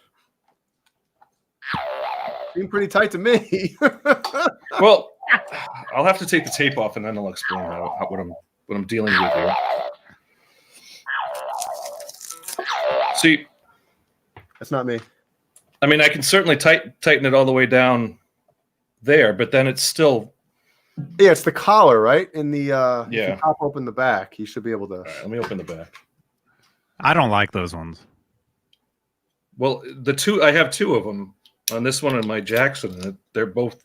I have gaff tape on both of them because of that. At one point, you could tighten it the regular, but you're probably right. There's got to be an adjustment on the back to do it. Where's David Nesdahl when you need him? Yeah, somebody So, call Dave this, and this wake is gonna him up. take. This is going to take me a minute. So continue. Talk amongst yourself. Well, hey, Michael. How you Welcome doing? back, Michael. Thank you. I just Yeah. want to watch John fuck around with his guitar. I know everybody wants to watch this. Of course. I'd go grab my my drill, but I had a little I'm going to do it as is. Hope everybody had a great Christmas. Merry Christmas. Hope you had a good one too. Yeah, Absolutely. nice and quiet, man. That's the way it should be. Exactly. Exactly. Hey, look, who's this? Eric Johnson. See that? Badass. See you March Nope. 28th. I'm going to see Eric Johnson March 28th. Nice. That's awesome. Was that a gift? Yes, it was. It was in a big ass box. I was going to say, is that what they gave you? Yep. I hope. See you on the 28th? It was from Santa, so I opened it up and I was like, "What the hell is a printout of?" Oh, One of the best, man. God, I love him. it should be cool, man. Good old Ricky Johnson. You ever seen him before? I haven't seen him, no. Mm-mm. You're gonna love him. I've seen him. I don't know. 5 Yeah, I don't. times. So I this met is him what in we're NAMM, dealing too. with here. I don't think I can access it. What the? What? See, this side is the. I have a God, look how dirty that is. Shit. Ew. Hold on a second. Let me. I don't think I can access it. I'm sure I probably tried. That's why, if you look at it, there's a little recessed cavity in there where it goes into there. Yeah. So unless I can get it from this side, It takes an Allen key, I believe, right? Dan in New Jersey said he saw him 2 years ago in New York. Kick ass, man. He is awesome. Yeah. Look, John. Here's what you should see. See yeah, that? mine's not cut out as far. Wow. Well, do that again, please, because I had the flashlight pointing at the camera, not the guitar. Oh, shit. I'm such an idiot. Hey, guys, go back. Hey, guys, can you see that? God, now we know exactly what the fuck you're talking about. So you could route yours out, man. Grab the Dremel, Look at grab it. You're willing to put Yeah. tape on your guitar. You should be able Man. to cut it open. this block looks so tiny compared to your what are they, the FU tone blocks? Yeah, this one I think is a Floyd Rose. But see what I mean? The collar is tightened all the way, and it's still. Your tone blocks are fucking thick, man. They're That's awesome. why I use the tape, so the tape keeps it like at this angle, and So basically, what you'll have to do is, if you really want to tighten it, you just got to take the Floyd off, Floyd off, and or Or you could, or you can take a you can't get in under that way either. You could take a little thing of tape on and put it on the threads, and then when you're screwing it in there, that will jam it up a little. So bit. it gets more tight. Yeah, I thought about that, but Yeah. so it's ghetto because after I a while though, won't I'm it? pretty sure I tried to get What? access to it, but I couldn't. Then So even with that collar tightened all the way, it's yep, Can you it's get one of loose. those? Can you get one of those, it's still got those tape on springs? it, but it's tightened all the way. Can you get one of those springs that that Fender? Yeah, Fender- that's Wait a another second. option. There's some springs that they give you with from stock. They're these tiny little springs that'll fit down inside that will create tension against the threads. that thing. That's tight on your guitar. Yes, that's absolutely tight. Well, then it's the bar, It's or not it's the- stripped, right? It's not stripped either. It's No, you put it's the collar. The collar will tighten all the way down, but the bar inside the collar is still free to turn. It's all right. So I'm tightening. It's all the way tightened down as hard as it'll go, and the bar is still. Oh, it spins around even though you tighten it as much it'll go. Yeah. Wow, that's really used, man. Then there's Hey man, it's all those dive bombs and everything. No, It shouldn't do really. that. Do you have another bar on you from a different guitar? I do. And you want to do the AB? Yeah. Hold on. Yeah, ballpoint pen spring will work too.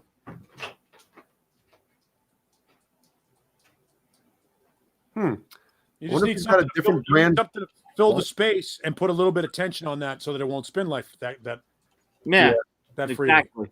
Like you're saying, put tape in it. That would definitely work. Yeah, Yeah, some Teflon even tape if or something you- like that. Even if you rolled up tape real tiny just to fit in that hole.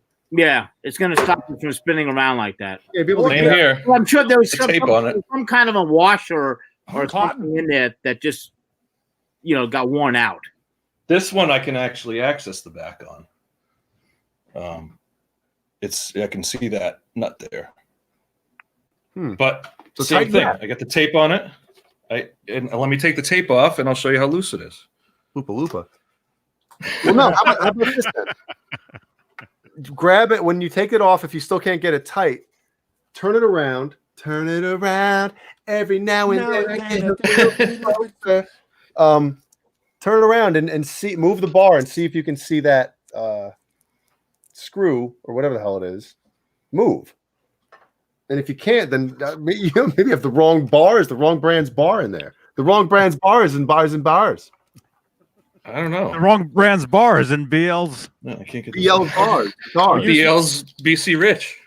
Use the old cut up a toothpick and jam it in there like you would. That's why I did it, ghetto style, because it's just throw some gaff on it and there you go. All right, so here's the second one. And it's the same deal. This is tight. Tight. Here. Got It tight. Even the collar, like I can. Now it's got all like tape residue on it, so it's not exactly loose anymore. But that's one way around it. Yeah, just glue. But anyway, Yeah. this one's a little better. But it's got tape residue all over the collar, so I mean, if I wore it out a little bit, it'll still spin freely. I don't know. Why does it do that? Turn it around. Look at the back of it and see if you can see that piece moving around with the bar. Not. Oh wait, with the bar? Yeah. I don't know. Can you see it moving? We can't. No. Not The really. whole guitar's moving. Yeah. No, it's not moving. I mean, No, it's not moving around. Can you see if it's moving? Last week I would have been able to pinpoint that.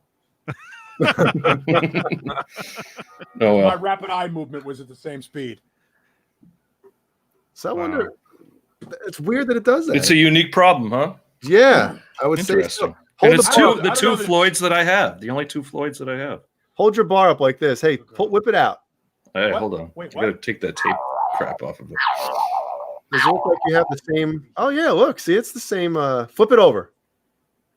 Hang it down so it's like a. Which way like that? Yeah. Same fucking size, guys. Yeah. What the hell? That's strange that it's doing that, dude. So, I mean, but it makes sense if this was all the way tight. And like Paul's saying, if there was a spring or something inside the thing that was doing that would just create a little work. bit of tension. That's all. Get one of those. Or throw a piece of tape on it, Look at this one too. Look at I got the. This is to protect from my chair. Do you have tape on your chair too to protect your chair from your guitar? No, the chair actually has a rip in it, so I value my guitars more than the chair. You have tape on your lap to protect from the guitar. Yeah. I should think about that. And are you sitting on tape? I'm sitting on a pillow. Lap tape. Those aren't pillows.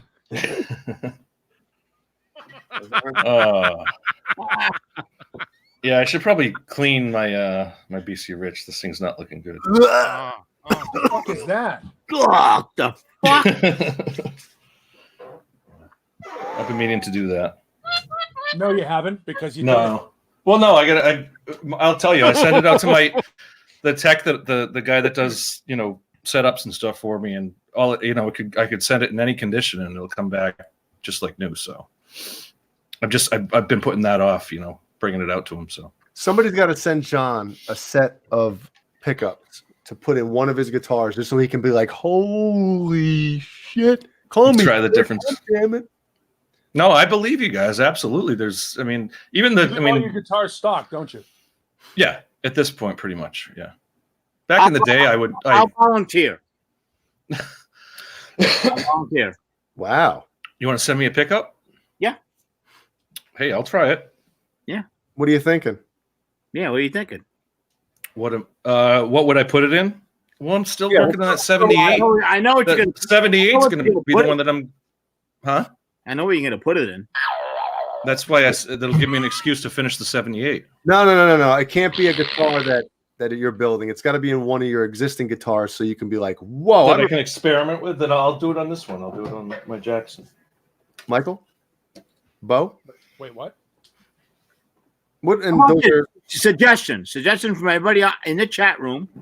Okay, John, and what is that? give a suggestion. Little air. What do you gear towards, John? What the fuck are you doing? What? Is that air? Yeah. Yeah, it's compressed air. My goodness. Oh, that's cool. We all right? Everyone okay? Cold. I Get heard through that all right? I heard spritz. I don't know what the fuck was going on. No, right now it's good. It certainly isn't hairspray. I don't know what model Duncans these are, and they're obviously dirty as hell, but All of your guitars are fucking filthy. yeah, they are. All of You them. know what? You're absolutely right. Do I give a shit? I don't give a shit. No, you don't. They still sound the same. What guitar is that? Jackson Warmouth. Oh, it's not a real. It's a Jackson Dinky body with a Warmouth neck. I'm trying to find out what pickups that would have in it. Well, these I built this. I built this from scratch. So these I got at Daddy's Junkie Music pair. They came in a pair. So Yeah. I figured they probably matched. So John, Yeah. they came in a pair. One says Seymour Duncan, the other one doesn't. Well, neck and bridge. The bridge has the logo and the neck doesn't. So I don't know. Right. That's the You way know what I I'm think. saying? Usually, if it, they're both going to say Seymour Duncan. If Seymour's No. Look. no, Oh, you're right. Okay, this Right. one, the BC Rich, they both do say it. yeah. Yeah. Yes. And Well, and maybe it- they screwed me. They look exactly the same though. They have the Well, the flat screw. Yeah, I know. Maybe they screwed me, but I don't think they did. You got fucked. Well, when I take them out and replace them with some new ones, we'll check it all out. Yeah, no, that's the whole point. Somewhere I do have the boxes that those came in, but what I'm saying is if those pickups are, let's just say like one of Johnny's favorite pickups is the JB, right? the Johnny Beane. Yeah. who, me? Yeah. Yeah, those are great, man. That's what I'm saying. So what if the humbucker that's in there, the bridge pickup is already a JB or something, and it's like, oh, I don't notice. They both sound great. Let's make sure that we're putting it in a guitar that the pickup is the stock bootleg ass. So pick. when you guys replace or switch out pickups, do you take the whole guitar, like take the strings off, take everything off and do it? Or do you just do it around the strings, kind of bend the strings down on a Floyd? You could Take probably them off. pull it out. Well, Yeah, I mean, that's what it seems like. If it doesn't fit. And then as well, the electronics and stuff like that, you do desolder everything or just clip it and then, because if you're testing something, you don't, it's not going to be permanent necessarily. So you just put it in, and then you restring the whole guitar, you set up the whole guitar again, and then it might not work. If you know, You just tap the pickup with a screwdriver. Make sure they work. I mean, I've never done it, but I would just all you got to do. Oh, where's the guitar cable? You just take a cable, John Bill. You have your cable plugged into your amp, and then you hook up the hot to the tip and the ground, Right. And then you to see if it works, like a but you screwdriver. want to see how it sounds. Take a jack and tap. Just tap. I understand that, No, you want to see you want to test it thoroughly to see how it sounds and the tone and everything. It's No, a I've set so- of fucking strings. So Well, then you have to actually install it into your guitar. right, it's a process. It's a to, huge. You don't have to reset your guitar up. You just put it in your guitar, tune the strings back up, make sure you have it in your amp, have it on the settings you like, play it a little bit, and you'll know. And, that's a but great to his- point, by the way, that Johnny just said.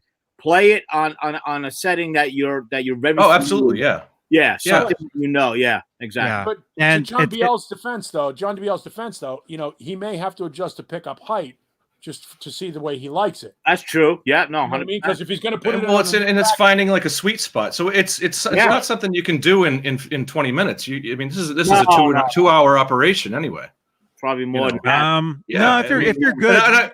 If you're good, you can do it in 20 minutes. I've done back in the day. I mean, when I was pickup in, but you tweak it. That's what he's my talking. old Kramer, I switched out the pickups in If that you're long ago, and and I did it just nitty, get right in there and just clip the wires, braid them together, and that kind of stuff. Right.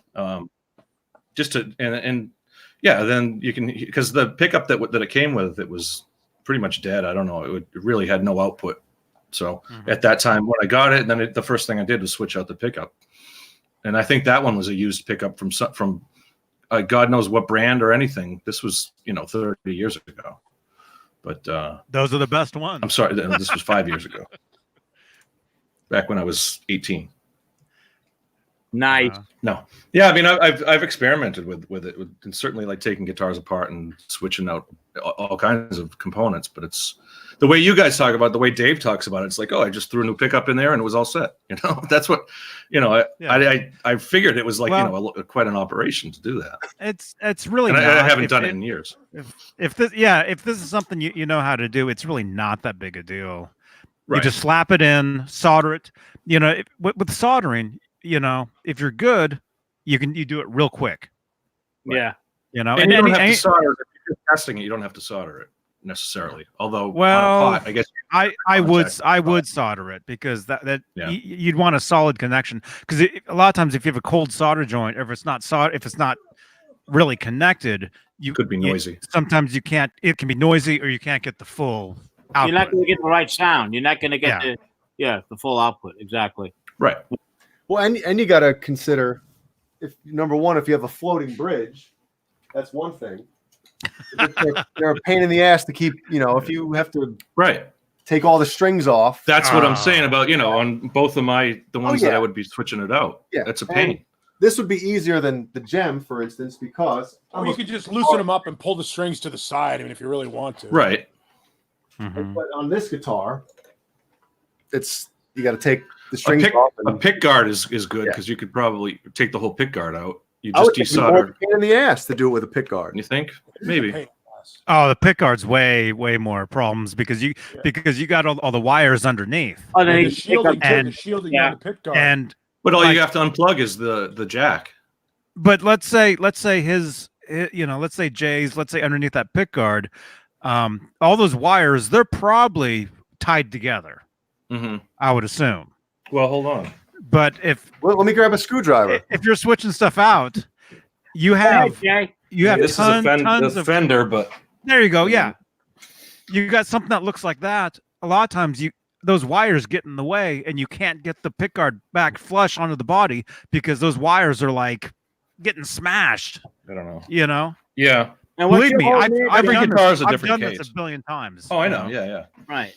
And what you're holding there, John, that's a complete setup, right? Right. Yeah. What's wrong with that? This was from my no, there's Strat. nothing wrong with it at all. It's made for a quick switch. Right. Yeah. Put that on there. No. I'd rather keep it as is. If I'm not gonna put. I got to get new pickups for that anyway. Those will go to charity or something, or a wall hanger or something. Because it's got the Homer on it. You can't forget the Homer. I love it. Look at Homer. Awesome. That guy's 35. 35. Mm-hmm. You know how they never that's- age? They never age. No, wasn't he 39? I thought he was 39. He was the 30. series. He was 30. Well, at some point he was 35. I remember. Maybe. Oh, yeah, he's been all different ages, I think. And they never age. They've been on the air. They've been on the air for almost 35 years. They got the episodes where it's like in the future, or it's like what do you call it? 39. That's what I thought. Oh, but it says he was 34 in the 34, early episodes. 36. Yeah. Yeah. See, I stopped watching years ago. But We'll be dead 100 years before he becomes 65 for retirement. Yeah. He's already been 65. He's been. Well, I heard the flash kids from forward South episodes. have graduated by now. I heard they're ending the show. I heard like this year or Simpsons? next year is the last. I heard someone put that rumor out there. I don't know how true it is. Yeah, I heard a rumor out there, and then I heard that it's not going to end. I heard it on the radio. Yeah. It's got to Oh, be. it must be By the true. way, just you guys want to feel old? Ricky No. from 18 and Life would have been paroled in 2012.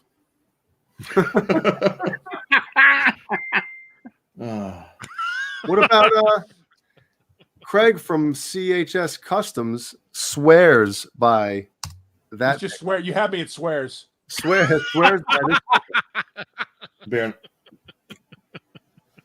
the aftermath.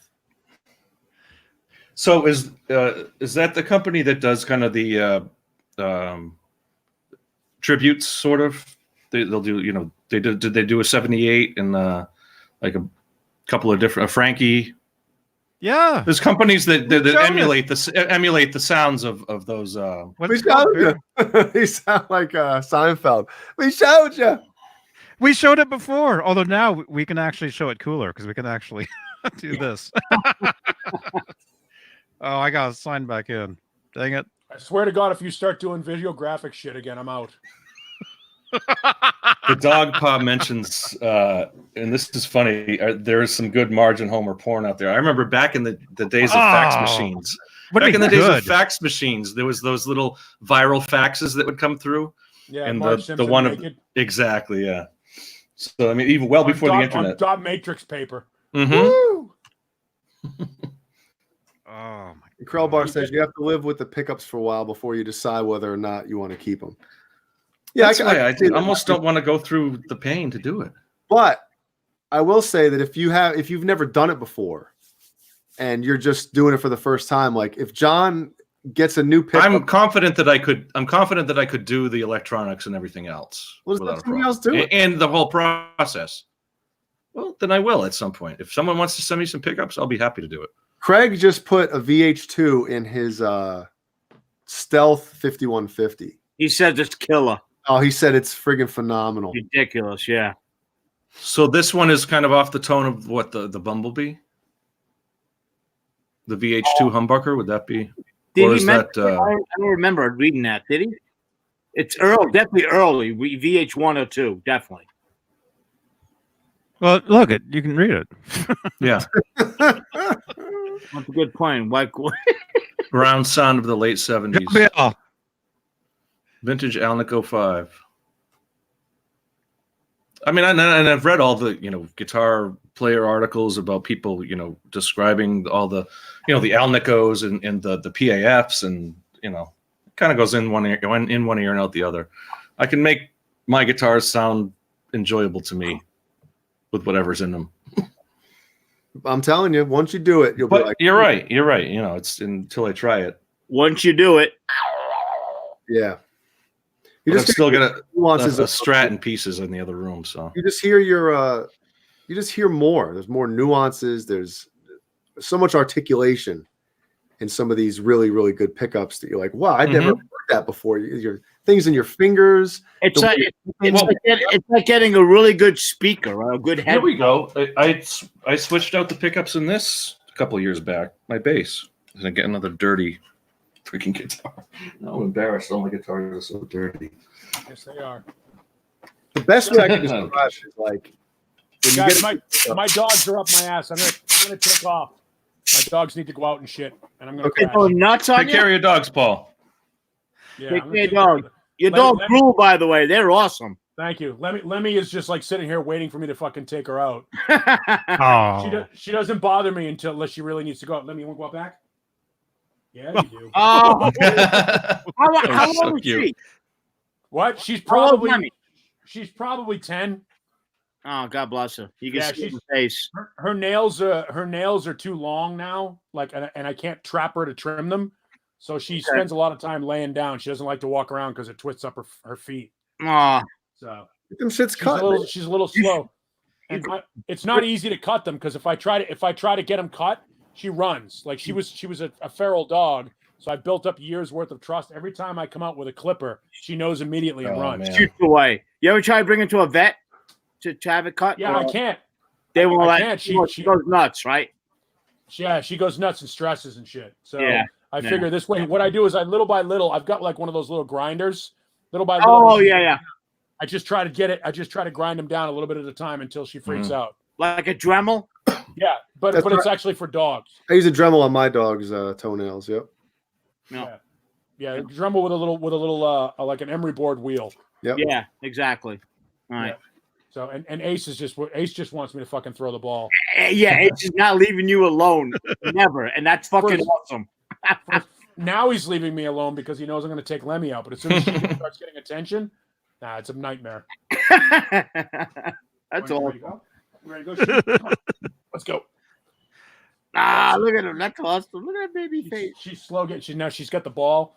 He's gonna be pissed because he's gonna be pissed because she's got the ball. I don't have it, dummy. I don't have it. She's got it. Go get it. Go get it, stupid. All right. I'll talk to you guys later. See you, Paul. See you, man. Bye, ball. Did you say bye ball? I said bye, ball. I said buy them a ball. Well, you said you wanted to suck. What? Oh, all right. Commercial. Is that where we're going? Intermission. Yeah, remind people we're on Tuesdays and Fridays as well. And they're two very different shows. So, yes. So if you're about it, I missed you guys last night. I was waiting for it, but apparently it didn't happen. last night, We missed you. You didn't miss us. Right, you're right. yes. Oh, you guys, I got so many letters and postcards and everything about yesterday not being on and yeah, I kept telling everybody we'll be on Straturday. Well, I watched the videos that you posted, and then I saw that was the deal. Sounds good. We're on Straturday nights as well. Of course. Yeah. That's what people were fucking going bonkers as nothing was on last night. Yeah. And I right. know.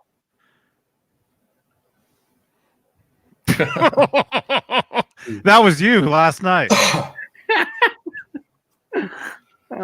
John, what I was saying about replacing, a stock, crap pickup with. Well, this is what I was going to show you. I replaced these pickups a couple years ago, and it's a Squire base, and I put Bartolini pickups in it, and the difference was amazing. I mean, these were, $100, well, over $100 each. So, and especially on a base, the pickups are just, are much more important. Well, I don't know if they're more important, but you can hear the difference on a crappy. Well, yeah, because when you're playing stock pickups, Squire pickups versus, as soon as I put these in, it was and I knew it was going to things. Or am I fucking seeing like double? I don't know. Are you seeing things? Yeah, probably. That's 5. Yeah, it is 5. Okay. 1, 2, 3, 4, 5. Making sure. And you put Bartolini's in there. Yeah. Yeah. I recorded a bass. One of the bass players I recorded had an Ibanez sound gear, I think it was, or something. Yeah, I have one with a Bartolini. Dude, Bartolini is the best bass I've ever. So I do know. I mean, I know the difference. If that you can really improve the sound of any guitar with a new pickup. John, are those active? To that point, no. Most Bartolinis are, but these are not. Yeah, the one I have is active. Yeah, the ones I recorded were active as well. They just, God, Insane. The bass tone was just unbelievable. It had everything you wanted and none of what you didn't. It was unbelievable. Yeah. Mm-hmm. Yeah, this bass is it's like I mean, it's a Squire, so it's like it's like an SM57 basically. The body, it's just like a rock. I've dropped this thing and good ass pickups in it. And that's what I mean, yeah. And then you put those in, and it takes it right over the top. You The neck, a great maple neck. The neck is beautiful. I mean, it's just a one-piece maple neck. Bird's eye in the back? Not really. I don't think it's really bird's eye. It's, but okay. it's. Oh, okay. Yeah, It doesn't have the skunk stripe. It's a one-piece. At first, right? It looked like it? Yep, at first it did. And it's probably an ash, or what are they? An alder? Where the Squires use an alder or an ash body. Probably alder, right? I'm thinking. But it just, and like you say, yeah, the pickups put it, from something that I would never pick up until, and not once I put those in, I mean, it sounds beautiful, Yeah. Let me go grab. I never liked the way it sounded. My bass. Okay. Yeah. John Bolware is splitting. He says, everyone have a great evening. If I don't talk to you before the new year, Happy New Year, Merry New Year, and all that Hi, John. good stuff. So remember, always stay frosty. You too, John. Take care, John. We got 76 people watching this shit right now. Nice. Let's talk about My new something guitar important. stand back there? Yeah. What is it, a three-way? It's a 3. This is one of the back in the days that I was working at the club, that's one of the leftovers. One of the bands left a three guitar stand. And I got a one stand over there. I got a keyboard stand, and obviously I showed you guys the Fender that I got years ago too. A couple of the freebies from those days. Crowbar said Squires use basswood or agathis. Some have alder. Yeah. So, I mean, there's a lot of things you can change on guitars, like the bridge and stuff like that will put it in, a next. Change the value, not only change the value, but really make it a much better instrument. Yeah. The quality, the tuners. I mean, we all know the things that. I mean, that's I definitely understand changing out the pickups can make a huge improvement, but at some point, I will. I mean, once you hear the dirt, you're like, damn. Like I'm even noticing a difference between like the PAF 7s that were in the RG back here. I was thinking like, Well, and I'm not a fan of like hot pickups either. I'd rather it be just a crunchy kind of tone. I don't really play with distortion a lot or a lot of overdrive. Just crunch is about it. So I do like a dark tone, like that kind of. But I was thinking dirty. I ordered the pickups for the RG virtually right after I got it. But the second I plugged it in, I was like, oh no, these pickups ain't cutting it at all. Mm-hmm. That's kind of the way it was with the bass. Yeah. Mm-hmm. Could never get those to sound good. So yeah, get a you know what? Maybe if you're thinking, well, you're not thinking of anything as far as pickups, but maybe the Steve Stevens has a pickup, a bare knuckle. As soon as you say that, I think hot though, like really distorted though. I don't know. Let's see, because they have it on there. It's called the Rebel Yell. I'd try like a Bonamassa. Does he make something like that? Is kind of the tone, a bluesy tone, I guess. Oh, okay. So you want a bluesy? And then you can always put a distortion or an overdrive on top of that, like a tube screamer. Something that a tube screamer is about as distortion as I would go. Or just let the amp get a little push the amp a little more. That's another thing. Watching that rig rundown from Slash's rig. It's very similar to kind of what Ed does. You just crank the Marshalls, and there's not a lot of, there's no effects that he's always got on or anything. The rhythm is always just a cranked Marshall. But then he's got. You think a wet, dry, wet is complicated.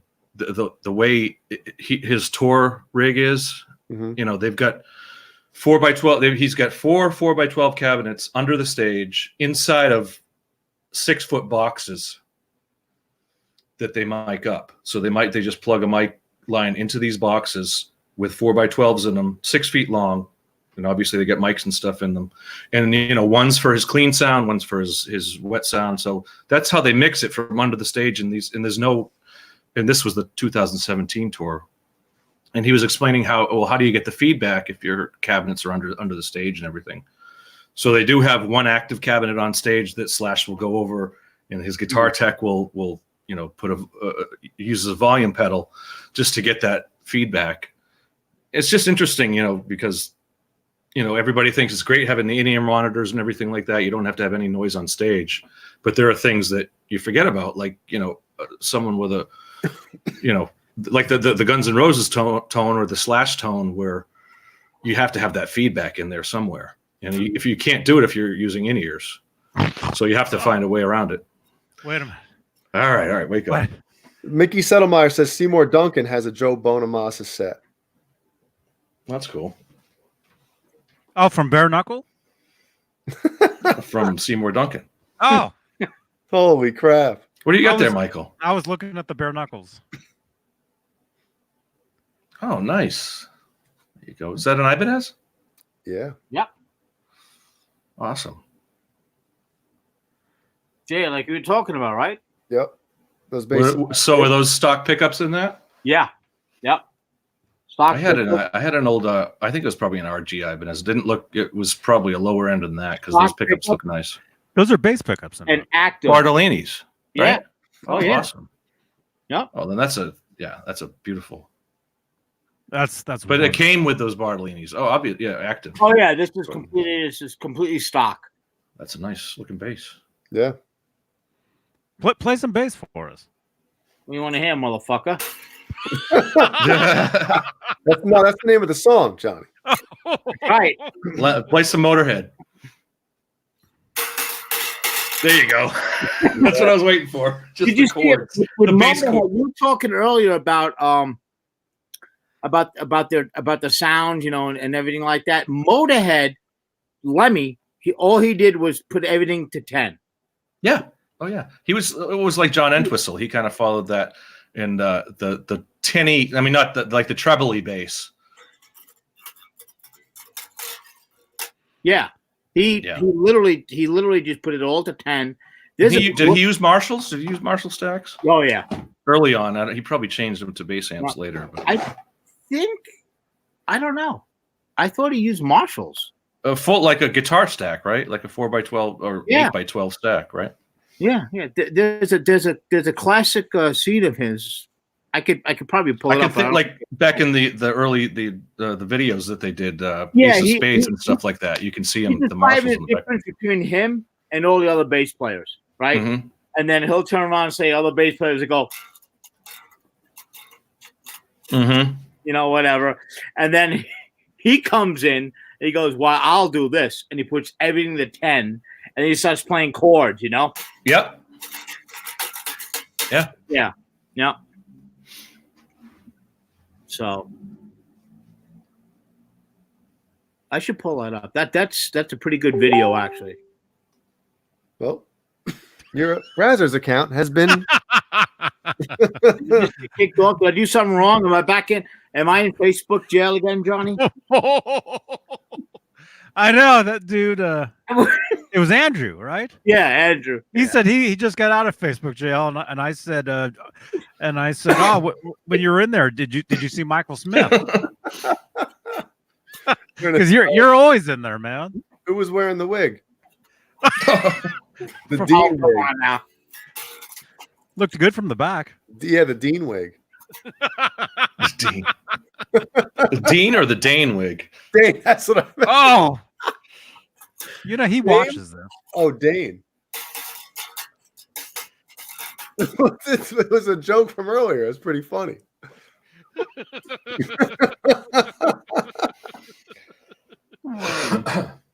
Holy fuck. Metal Soda says, "Kill a cap." Kill a cap there, Mike. Will a cat? I don't see the. Oh, there I am. I'm in there now. Good question, Johnny. I mentioned people through YouTube, and it says I have to log in to what we're on right now. This fucking duck shit. So what do I got to do? You're already on the show, Michael. We're live. Well, I know. Wait, where is it? Hang on. You put it back. They give you a bigger one now. There it is. But I can't. I'm trying I'm trying to reply to people in the live comments. Oh, you got to be signed in. You got to be signed into your own account. You got to be signed 10. I gotta be signed in. I seen it. I seen it. So I can't get an account. You already have an account. To be signed into the StreamYard? Yeah. You gotta be signed in to YouTube. Yes. I'm in YouTube right now. You gotta be 18. You got to sign yourself in. I'm 18. That's what it is. Okay. Sorry, guys. Oh, what was that? I don't know. I'm just gonna see if this thing's in tune. Oh, I thought you were reaching for a pipe. No, I was reaching for a tuner. Tuna. Good. Reaching for a tuna.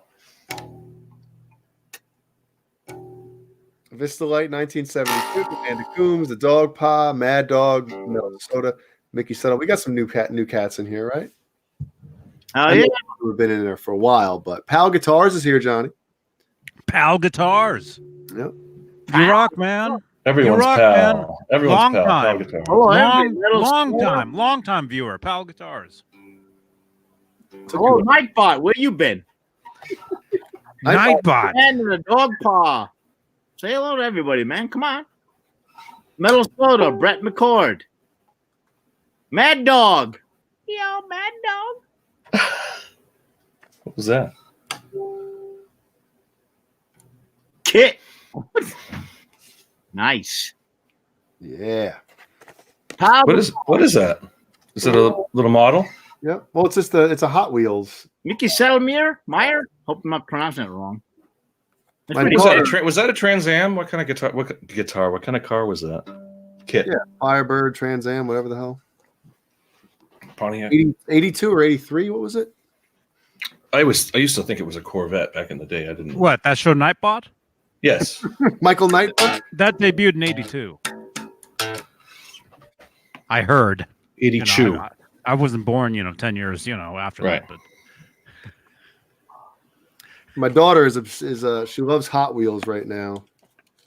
And so I was like, yeah, I might as well get my own car to play with, So now I'm going to do a Michael Knight unboxing on here. Nice. Michael Nightbot. Remember when he was on the floor eating the Wendy's Yes. cheeseburger? Didn't his daughter film that? Yep. Yeah. R2R3 locking out, looking and watching this bass guitar show. Yep. Look at that. Everybody's basing out. Let's play Big Bottom, Michael. Big Bottom. Put it in my bass. I don't know how Big Bottom goes, but it was all like bass octaves. Big Bottom's got me. Come on, Johnny. Back me up. Let's hear the play us a Michael Anthony bass solo. You roll on the I ground. need the effects. I don't have any effects with me. Or it's all unplugged. So Let's see you rolling around on the ground. I can spin around in my chair. I gotta run Not out. all the way around. I gotta run out for Jack Daniels. Partly. Need a Jack Daniels bottle. Yeah. No, again, that's a good, There that's you a good go. part from the from right here, right now. I wonder Because that's why how I'm in much this, Mike overdubbed on that. because that's why I'm in this business. To hurt people and hurt myself.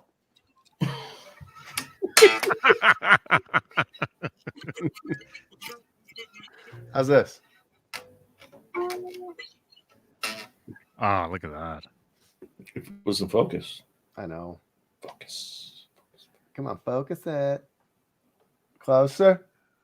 Okay, Wait a pull it away slowly. Is it Is- black or is it? Is Caleb still here? Was Caleb ever here? Yeah. I haven't really He been was here looking earlier. at that. Is it true? He was here earlier. When he saw I was coming on, he fucking ran. Jay, does it talk? Didn't the guy that recorded the Nerd Halen? What was the song they just did?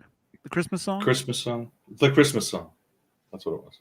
The Christmas song. Santa Claus is coming on your town. Oh yeah, Mancuda. Yeah, had a bunch of stuff to say about that. I bought it. I Yeah. you have it? The solo that Caleb does in that song is fucking killer, man. Yeah, they need to release some more music. Yeah, definitely. man, it's so good. More original music from Nerd Halen. Yeah. More music from Nerd Halen. What I was going to say, though, I think the guy that recorded them, I might be wrong. John Biel.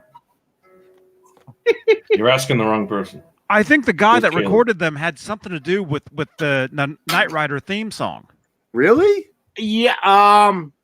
Like he composed that. Is that right?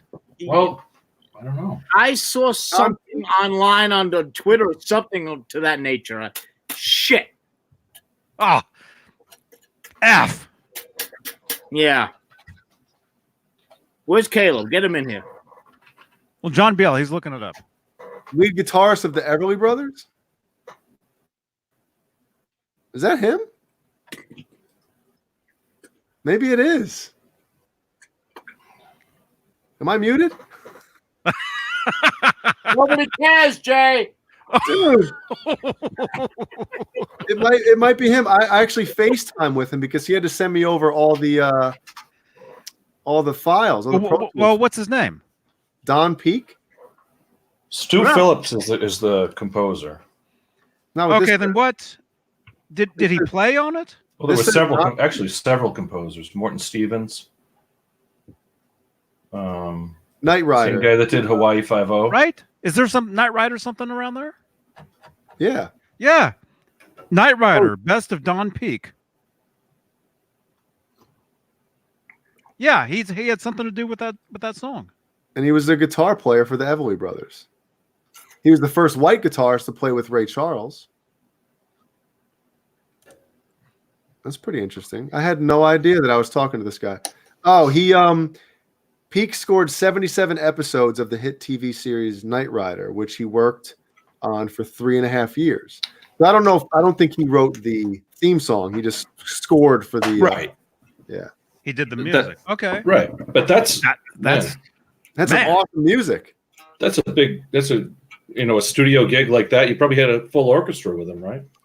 Or maybe it was all electronic. I don't know. Yeah. Back in the days. That was the whole thing about the Knight Rider music was all keyboarded out. But the music for that show was perfect.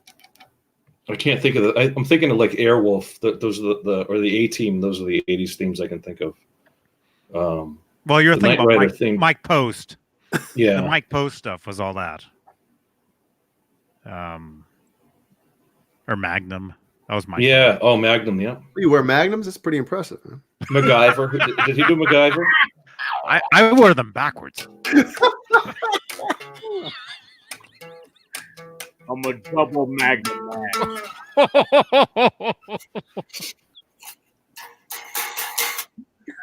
Oh man. I bring the bass to the bitch. Oh my gosh. Look at this. Bass solo. Take one. There you go. Let's get a bass solo. off. That's a bass solo right Hey, there. Baseball. Can you Was guys it jam out? Motor Breath? Can you guys jam out for us? Let's get a bass solo here. It's jamming A. Here. Let's get some bass jam and we'll give you guys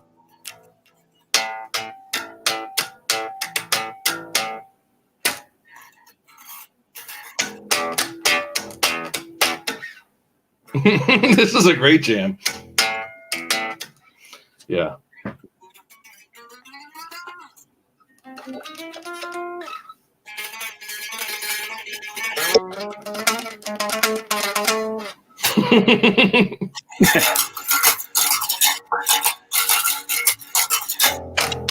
I wish I knew one Sunday afternoon in the park. Sunday afternoon in the You're in the park. park. Oh, real, right? Yeah. I used to know it. Hey, help.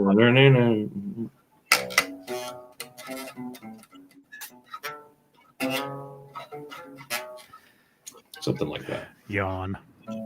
Oh, I'm in the bottom left. Anyway, Oh man.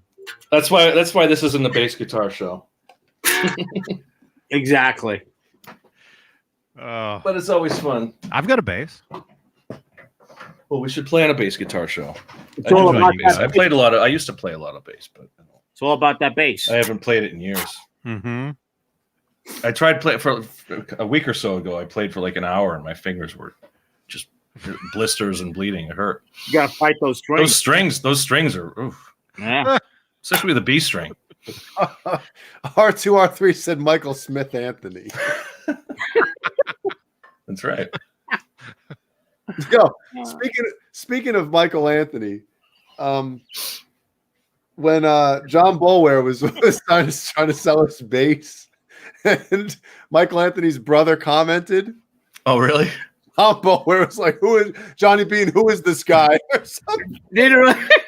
What did his brother say? You saw all that? You saw that stuff? Yeah. I was like, "Oh shit." Who is this guy? I forget exactly what he said, but the way he asked it, like, because I forget how it happened, but it just cracked me up. He was like, "What the fuck is this?" Michael Anthony's brother. It's Michael Anthony. It's actually Michael Anthony. That was good.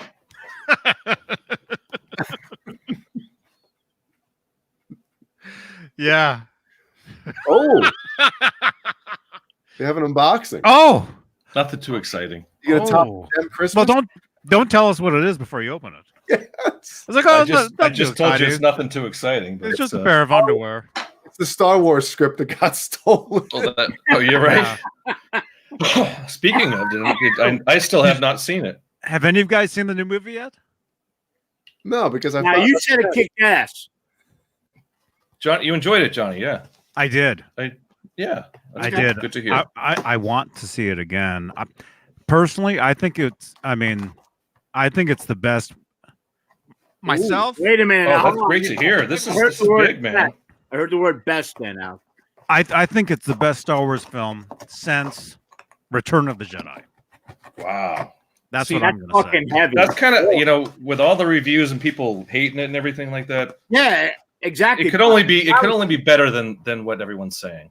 Well, I mean, if you guys hated the last one, it's definitely better than the last one. I didn't hate the last one, but I understand the criticisms of the last one.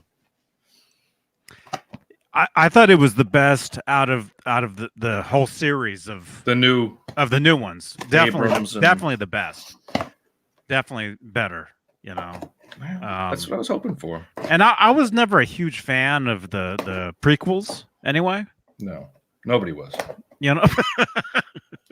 See, well, that's what I'm saying. There's I Star thought Wars, Empire, Jedi. I thought Rogue One was one of the better ones to come in a long time. I I liked Rogue One. enjoyed that. Rogue One. I liked them all. I thought it was better than Rogue One. Okay. So what do we got? I What do we got thought it was. Yeah. What are we showing on screen here? Anybody in the I'm chat? hoping it's what I think it is. Star Wars? Anybody in the chat room? What do you guys think? Look at this guy ships it in the trash bag. Okay, thank you. This is garbage. I mean, Oh shit! What is that? Night, Amanda. it's another eBay find. Nothing. The And heck? I'll have another one next week, which is a more unique one. This one's kind of generic. Guys, this is breaking news here. The first one on the Johnny Bean Show to order a fleshlight live on air. I don't even actually sell those. You know what? I think this is a reprint. I think this guy's scamming me because you can tell by the borders of it. The borders are Wait a minute. way Good night, Amanda. not close enough, and they're off. But maybe I don't know. It looks like it's probably a reprint, but it's cool. Oh wow! Look at that. There's Mikey playing his bass solo. Right? It's never been hung. It's got no wrinkles. Oh. On it. Wait a Not minute. long at all. But it feels like the paper feels kind of modern. It Who doesn't has feel it? like old poster paper. So it looks like yeah, that's a reprint. You know what? Look at when you get close. It's you can see the digital Oh, artifact. you got. I got How scammed. much- No, how I much- paid how much- like I think I paid $8 plus shipping. Too much. It's kind of like when you feel duped. It'll look good in a frame. Where'd you get it from? eBay? eBay. but it was cheap Were they- enough. You know, Were they so- selling like nothing but posters, like tons of them? I didn't look.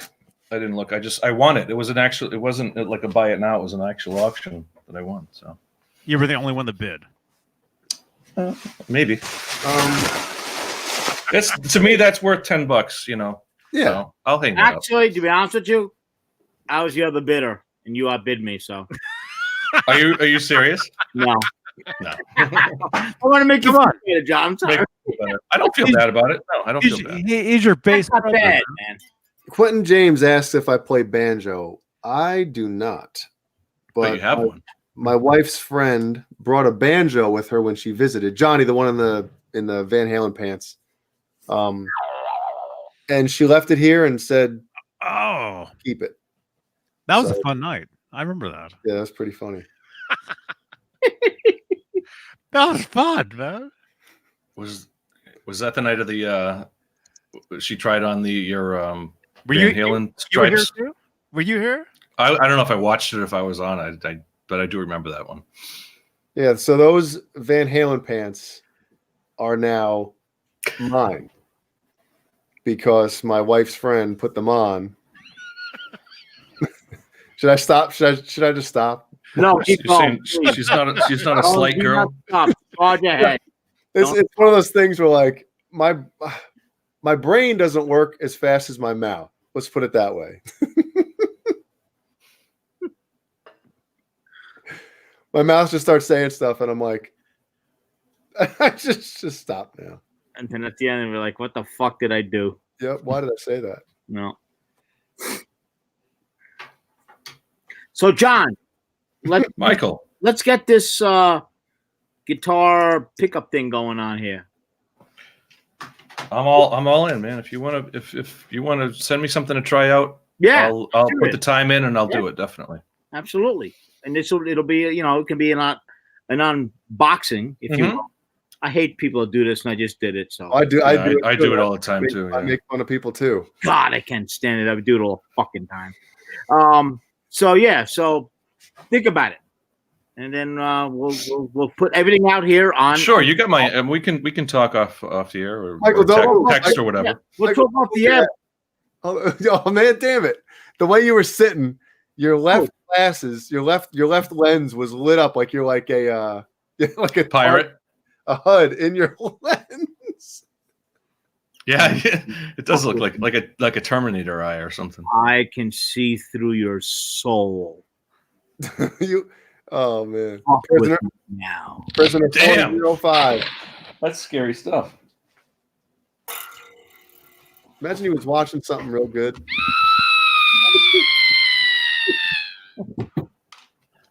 About as scary as I am.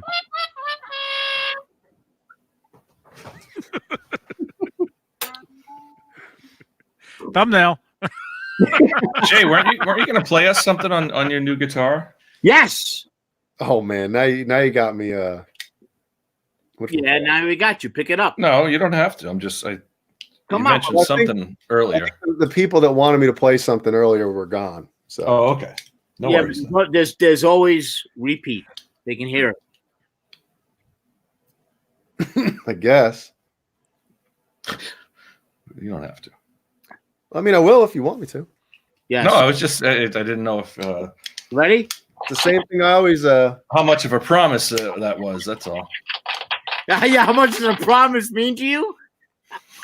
I promised. He didn't promise me anything. No, it's not me. You, John. Not you, man. It's just the normal thing I always play. It's great. It's I don't know how good it's going to be right now, but I'll try it. You ready? Yes. I'll start from the very beginning. Johnny, you're going to get really flagged. Is he going to kill it? No, we're play over it 2 hours- slightly bad. We're 2 hours into this, and so it's fun. All right. Nobody cares. I'm playing a Van Halen on a Vi guitar. Is this acceptable? Play I'm it sure Vi, Vi play, played that play- at some point. play it Vi style. Oh God, I can't. I don't know how to Ooh. take one guy's style and put it on somebody else. That would be sick. Imagine mixing Vi style into fucking that. Just watch a 1986 David Lee Roth concert or an 88 concert. I'll have to During put- his solo, he did a lot of that. I'll have to put some like Phrygian stuff in here with I can't do that.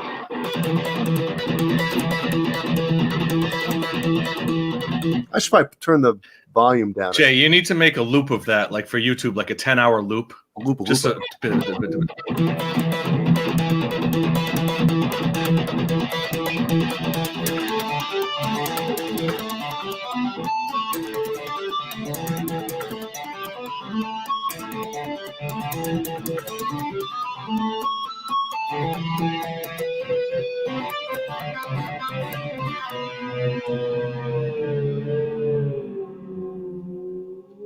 something like that. I cocked up the end.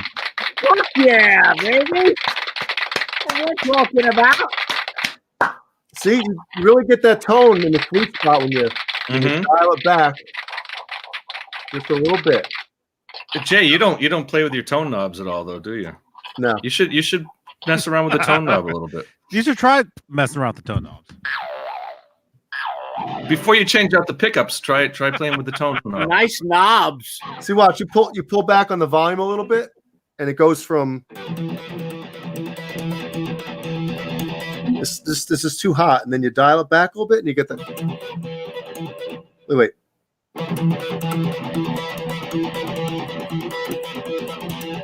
Sometimes less is more.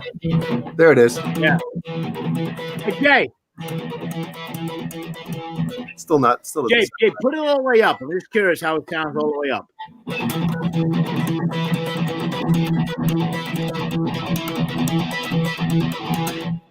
Yeah. How about this?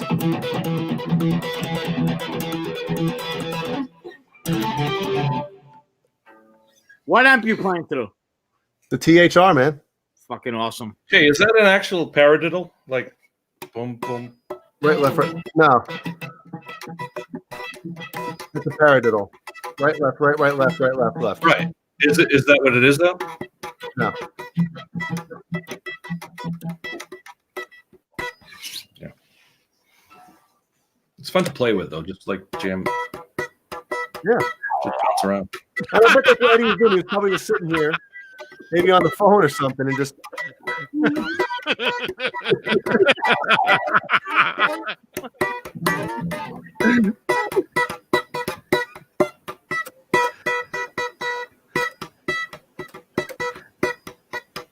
Here, mime John BL playing it. Yeah. John BL, keep playing it.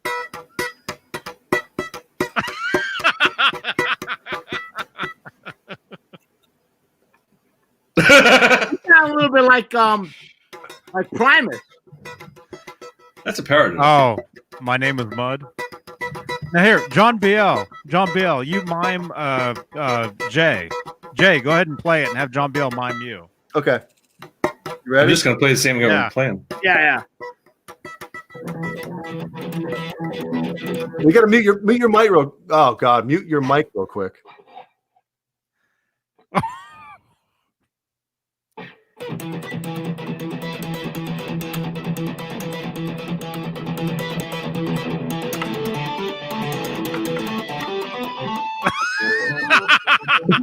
I don't know. All I know is it's on around the 12th fret. Want a quick lesson? You're like, Sure. all I know is it's around 12 inches. I'll do the intro lesson.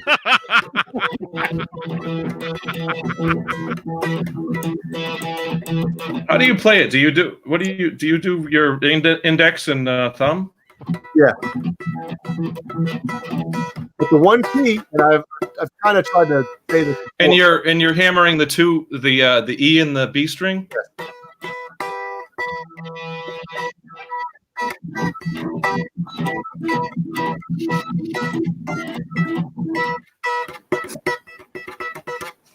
The hardest thing I don't know the rhythm. I don't. The rhythm is the hardest part to figure Yeah, out. the hardest thing the I think rhythm it's what's known a hammer. Yeah. And what to mute also, because you really only want to hammer the E and the B, right? Well, the low E and then the E and the B.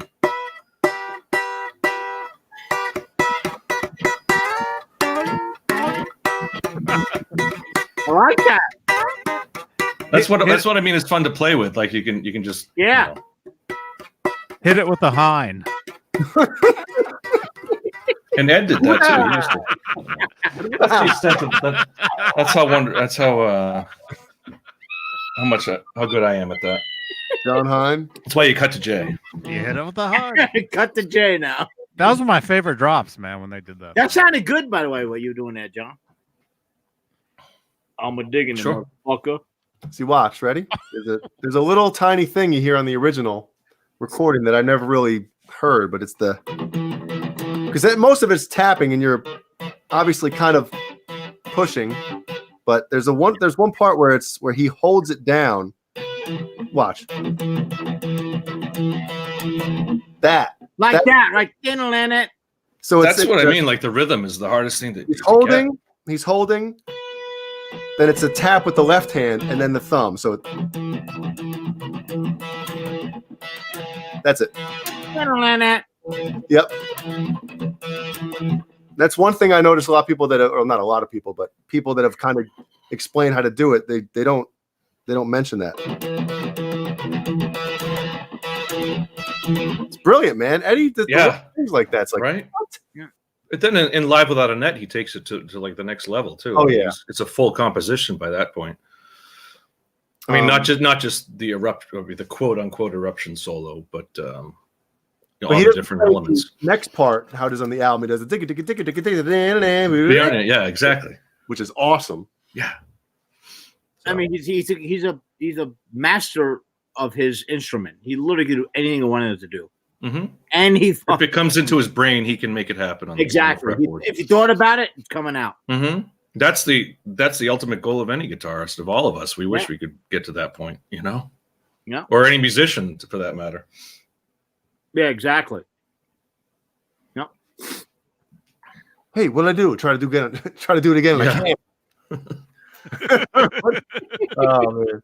You ever do something on the guitar where you're like, whoa, how do I do it? Oh yeah.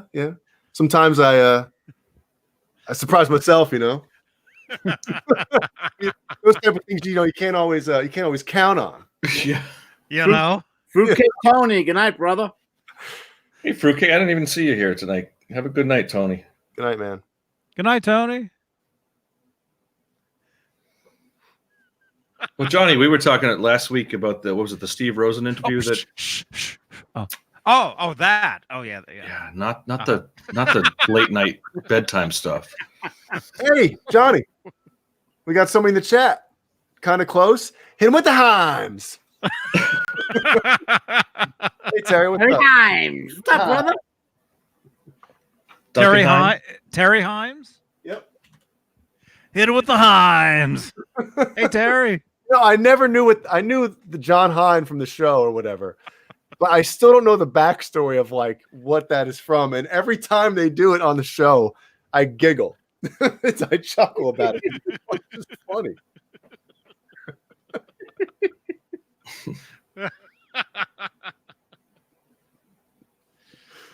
So what's the backstory? Is there anything good, or are they just? I don't know. My Sirius ran out, so I can't hear it no more. So really, that sucks. So somebody send Johnny a Sirius subscription. I tell you right now, I cannot. With my job, I drive along. I drive so much, I'd go out of my fucking mind. Especially out here, you're in the middle of nowhere. All you're gonna listen to is. Yeah, you got to have podcasts or something to listen to. Something besides just listen to the same classic I listen to audio books and I listen to Sirius. Mm-hmm. When's NAMM? When is that? 3 weeks. It was back in the '60s, I think. By the way, I'm looking for a ticket. Anybody wants to give me one? Reach out to me. I'll be driving down with a friend of mine. The first day, like early morning. So speaking of driving, it's like in 2 weeks, isn't it? I'll be driving down this year. Yeah, it's about 2 weeks. And isn't it a 4-hour drive, Johnny? Oh, it's more. I have my hotel. More than that. It's more than that. Wait, Michael, you have your hotel booked. I have my hotel and my airfare booked. But you don't have a ticket. No, but I use IHG, which Holiday Inn and that stuff, so I can always pull it away. I use points, and then I use Southwest. So if you use Southwest, you can pull it away, and it's a year you can use that money. So I booked the flight and everything ahead of time, and hopefully I can get a ticket. So, I'm sure somebody knows somebody. yeah, whatever it is. How hard is it to get in? I mean, can you get tickets on the day of the event? I mean, like on There's no tickets. any specific day? It's all sold out, right? You can buy tickets even on a black market, for Christ's sakes. But I'm not going to do that. I'm not going to, spend the money. Wait, Right, you'd be paying crazy for $200 that. or whatever for a ticket. a ticket to NAMM? Say again? To NAMM? Yeah. Can you get a ticket at the door? That's what I was saying. Or- No, you cannot. no, you can't. I didn't think there was tickets. I thought it was all like industry. It is. It's invites. You have to know somebody. You got to know someone, yeah. Right. Yeah, 100%. Yeah. Yeah, Johnny. I know Johnny Beane, Michael Smith. I'll be right back. Johnny, I know you. Johnny, you motherfucker. I know you. I have man. I'll be right back too. I need a water. My mouth Wow. is all. Yeah. I need a drinky poo. We'll be right Second intermission. I'll be right back. It's you and me, Michael. And look what I have here, boys. Oh man. Oh, you son of a bitch. I Oh, got a question in the chat room. Regular Oreos or double stuff Oreos? Because in my opinion, Regular. double stuff, right? Double, no doubt. Double. Usually, in the majority of things, the original is 99.99% of the time. Fly, yep. Even if like you think of M&Ms, like okay, well, you put peanut butter in them. Oh, they're not as good. The original M&Ms are the best. Yep. Yeah, like but they had Snickers Browns in bar, there. Snickers bar, the original is the best. Like all those things, but for some reason, I know it's the same flavors, but Oreo. There you go. Oreos. This is the king size. I already had half. Right back. Mad Dog. Speaking of double stuff, I had a date earlier. Now, does he mean he was stuffed between two chicks, or the chick was double stuffed? You can take that. You can interpret that many ways.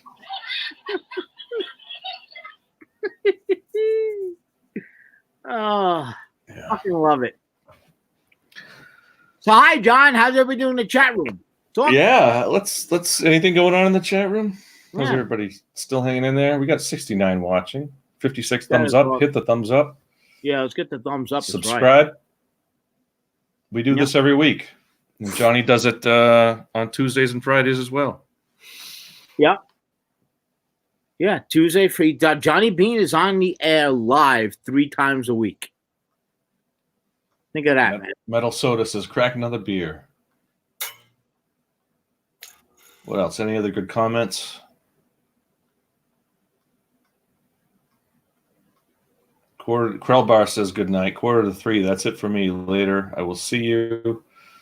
Have to take a pee and get some Z's. All right. Krellbar. He's probably gone by now.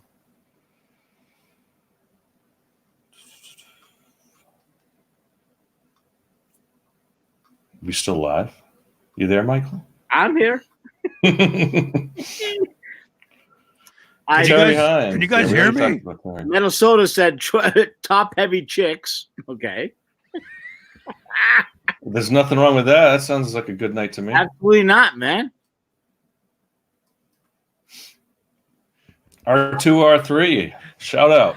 Absolutely. Long time watcher over here. Yeah, I don't think we've said hi to R2, R3. He was here before I was here. Yep. Man. Hey, R2. Can you guys hear me? Am I here? Who the hell's that? Are we live? John, I don't know what you're talking about, Mike. John, somebody's trying to get into our show. Right? Yeah. Can you guys hear me? Got that Oh, man. flea away. Scat that flea away, will you? Hey guys, is my microphone working? Oh my goodness.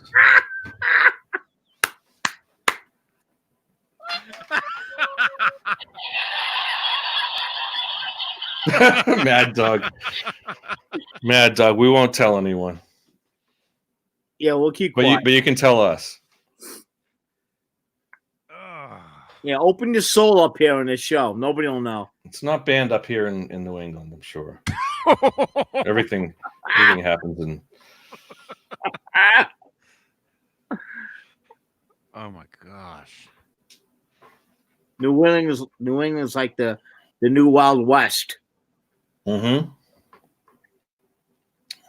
Still up. You want to get her on? Yeah, you missed half of that, didn't you? What? Am I muted? Who? Who? Oh, A Lupa? Oh yeah. holy fuck! What do you got? Oreos? Oh my goodness. Mhm. Oh. Yeah, but that's not double stuff, is it? Oh yeah. Who was it? Jason What is McNamara was talking about all the different kinds of Oreos that they can get out in different parts of the world. Mm-hmm. They have the special ones in Japan that only you can get there. Wasabi or something like that. Man. Oh, crazy. That Are those sounds- peppermint Oreos? Or what is that? They taste normal. Yeah, they're regular Oreos, but they're red. The inside's red. The inside's red. It's red. Middle of the cookie's red. Red velvet. No, they're just red. Like yeah.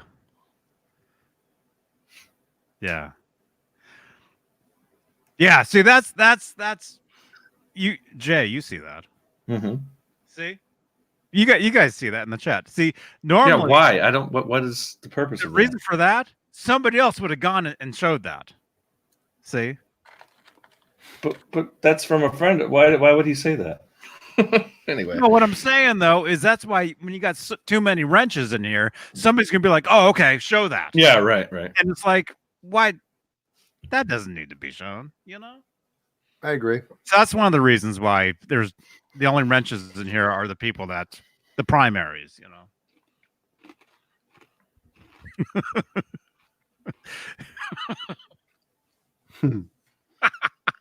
Although I don't care if you say that, that's fine. But that's when you're contradicting yourself. Like, do you want them out there banning that, or just letting Well, it go? I didn't delete that. I didn't delete it. I deleted it. I didn't delete it. No, actually, Metal deleted it. I didn't delete it. Huh? Oh, they deleted. I hit it. Nobody saw that, so you didn't have to. I hit it. Then Metal deleted it. Who did? The person who posted it. Oh. Okay. So he did the right thing. In the end, he did the right thing. Okay, whatever. That apple This conversation is getting old. that apple juice was strong stuff, you know. Huh? It's a song. What? So My favorite Michael, song. It's my Michael. favorite song. Yeah, he is. Michael, so what was the deal real quick about that video where the guy was standing there and the two trains? Like that was was the guy showing off? Yes, the guy was a complete fucking idiot. If anybody's seen it, don't do that, please. It was completely dumbass. If the train would have derailed, if he would have tripped, he'd be killed, or he would have been cut in two, or he would have lost a limb. It's insane that this guy even did it, and they filmed it. And I had somebody say to me, "Well, he knows what he's doing, you know, or maybe that's the way they do it overseas." And I'm like, which is the truth.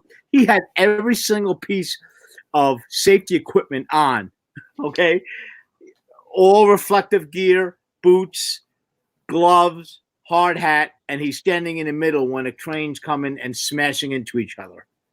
Just complete insanity. I guess I haven't seen this. I haven't either. Yeah. Well, what was the result? Did he make it or not? Yeah, no, he made it. Okay. He made it. Sounds like one of those. What was it back in the day? The Faces of Death. Oh God. Oh, And No. half of those were Remember fake, those? but Oh my God, the face. but I remember I think one of them had a train accident I didn't see that one. Oh God. back in the 80s. I didn't know. I know the series. I didn't see Okay. the one though. Yeah, and I don't want to see it because in No. my job, I've called up, family members and told them that their loved ones are not coming home. Right. God. No, you can't watch that stuff. I mean, back when you were So a teenager, you could watch that, but no, I'm saying though, to Johnny's point, mm-hmm. it's insane. Ned, he Jacket. might have had something there, Johnny. He came speeding in. Yeah, Really? he did. Yep. I'm waiting to hear the bangs against the wall. Of Where'd he go? that I way. don't know. He went that way. Yeah. That way. What are you trying to do, Michael? That way. That way. No, he's cool. He's cool. It's just him. Are you sure? What the hell? What are you doing? I don't know. I'm trying to. Yeah. He wouldn't be doing that if he had something with him. He's behind you right now. See him? There he is. Now he's just No, he's fine. He's fine. Yeah, about an hour and a stretching half. out his claws. About an hour and a half, he'll shit an eyeball out. Oh, Tell us about the guitar behind you, man. That's my. I know you've shown that to us before, but I'm like, what is it? crap. Was that the one you were playing? I can't hear you. We I hear can't you. hear anything. I just ripped my thing out. No. There we go. Yeah, there he is. Edward. I said, tell us about the guitar behind you. That's my. I think it's an early '80s, '81 Seville 335 from Japan. Is that the one you played the other day? Yesterday, yeah. Awesome. Yeah, That's really good, man. yesterday, right? Yeah, we weren't live yesterday. Yeah. So I figured I would go live. It was earlier in the day, and I played guitar for an hour and a half, and then I had a premiere, actually, which is right here. If you guys missed it, Who's blowing up? Who's making animals with balloons over there? Balloon animal. That's what that sounded like. It's my stupid chair. It's always. Hey, John, my stupid chair likes to make balloon animals. can you make me a Sorry, dog? I'm not hurting any animals over here. Make us a hot dog. Yeah, make us a hot dog.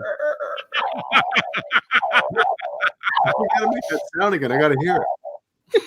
I don't know how I made it. It's a chair. Balloon animal. Oh, that's fucking awesome. Anyway, I was rocking out for about an hour and a half yesterday, and I was playing that guitar. And there'll be a card right about where that subscribe button is next to John BL. Right there. I'd rather be right next to this. Ooh, Susanna.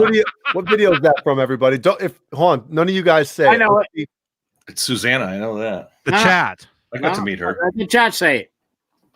It has something to do with. No hints. Okay, sorry. I think I speak for all of us when we saw that video. Yeah, that shot and that scene was the best part of it. Yeah. Speaking of shot,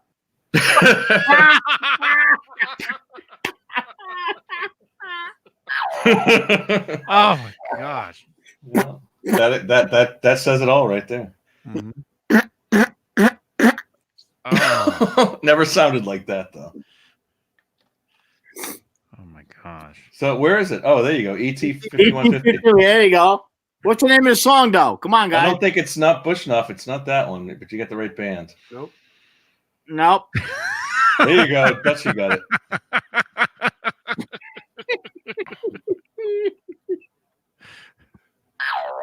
Congratulations. I'm sure she does still look good today. Yeah, she was Susanna Hoffs. Yeah, Good looking girl. And was not Debbie Gibson? Who was the who else was in the Bangles?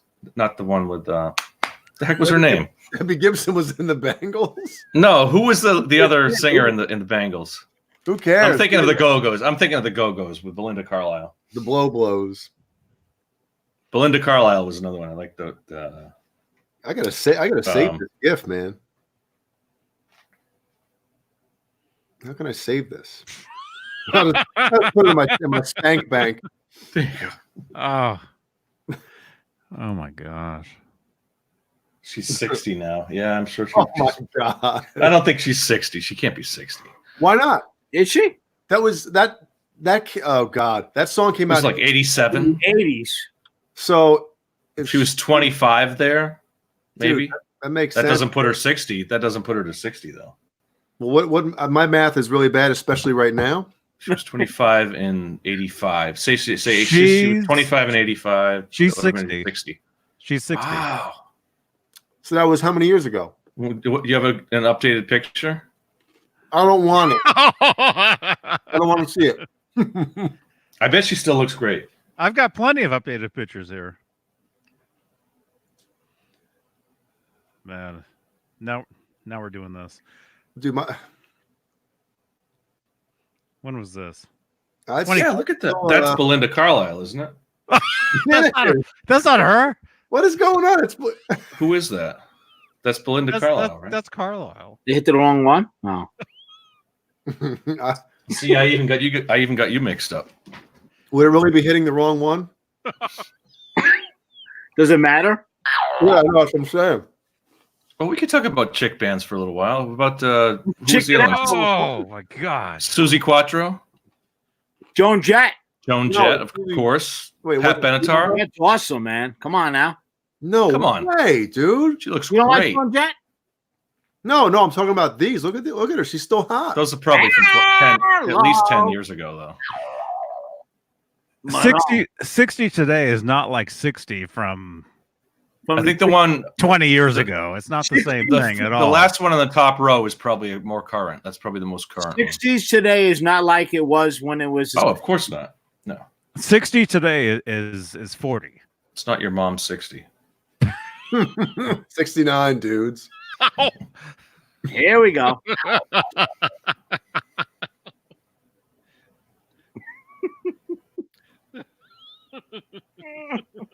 Mad Dog says, shit. A couple of different. Or then This shit. He said, read the Go-Go's book. There's more. There's. Oh my God. There is more. come on, man. Than the Motley Crue stuff. Did you see some of the behind the scenes videos from that? What was it behind the music? They show some of that stuff, and yeah, they were. Should they have changed their They name partied to the Ho-Hos? pretty much. Yeah, Oh, it's like everything you can apply to a male band at that time. You can apply it to them. I mean, some of the backstage stuff that happened. The backdoor stuff? Mm-hmm.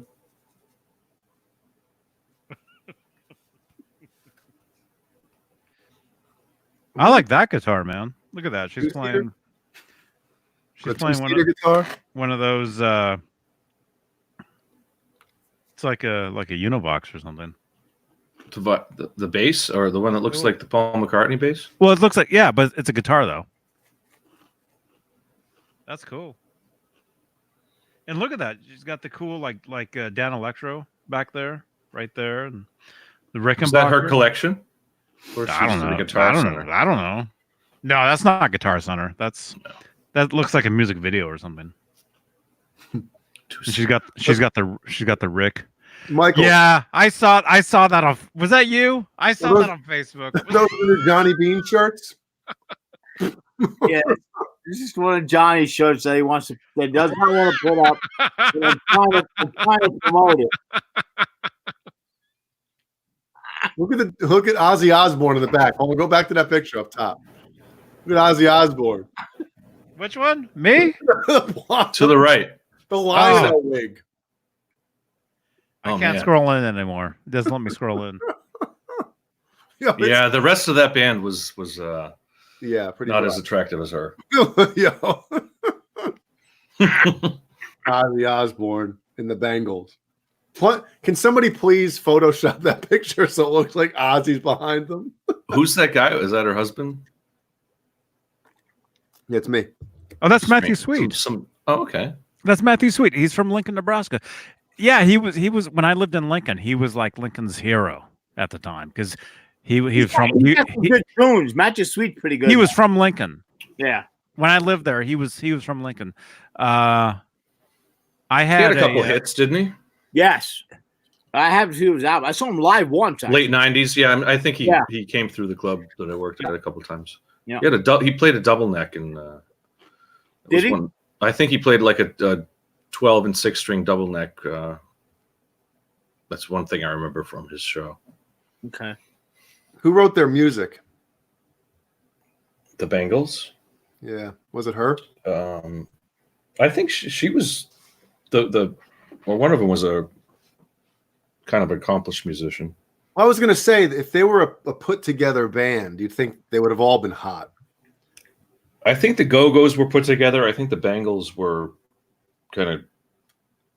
I don't know. I could be wrong. I don't know. No, the dog Let's check it. John Beale. Huffnell in the background. Is that her?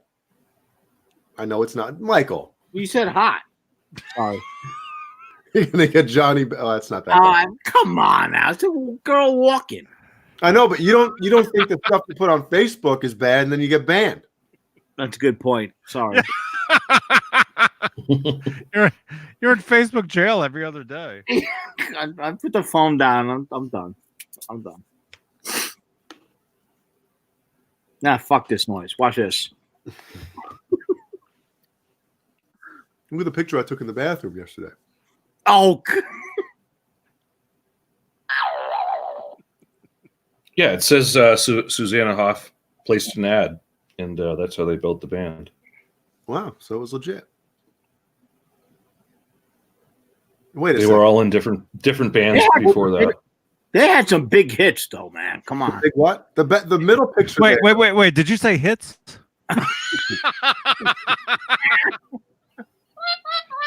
Who's the chick on the right in that middle picture?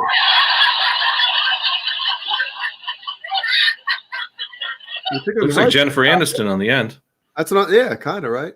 That's the guitarist. What? The other picture? The blonde. That's Susanna, the drummer, and the guitar player. Is it? Mm-hmm. Yeah, I knew them. I mean, we had all their debut was in '84. Columbia Records, all over.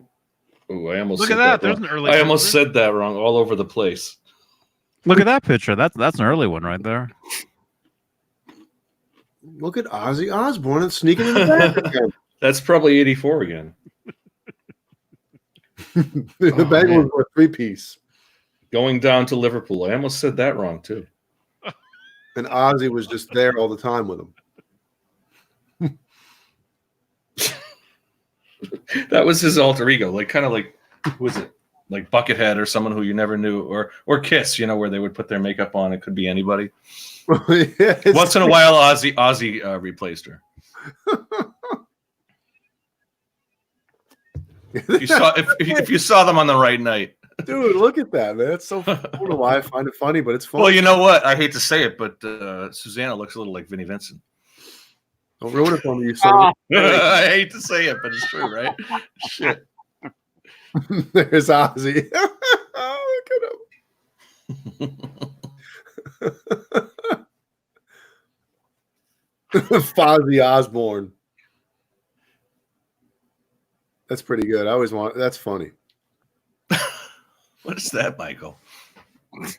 Is that Arnold? It's like they found a dude to play drums and they put a wig on him. What's the drummer's name? Man, now that I made that comparison, that's all I can see. Drummer. What's the drummer's name? Somebody find out. Oh man. Was it Vicky? Vicky Vincent. Find out for me. What the drummer's name is? It's got to be Peterson or Zelinskis. There's actually two sisters, and I didn't know they were sisters. The full name: Debbie Peterson, Vicky Peterson, or Annette Zelinskis. Well, those were the. It's got to be one of them. Which is it? I don't know. It doesn't. Raphael. I'm just looking at the. John Biel. We all look to you, hold on. John. Come on. Ah, crap. All right, it's Vicky. It's Vicky. I remember. Vicky Vincent. Vicky Vincent. It's Vicky Vincent. Like, no, it's Vicky. No, wait a minute. No, she was a guitar player. All right, here we go. The drummer, Debbie. Debbie Peterson. Debbie It was Peterson. Debbie. Debbie Peterson. It's like he's doing an interview back then. Hi, we're with the drummer from the Bangles. Can you introduce yourself? Hi, I'm Vicky Peters from the Bangles. What was it?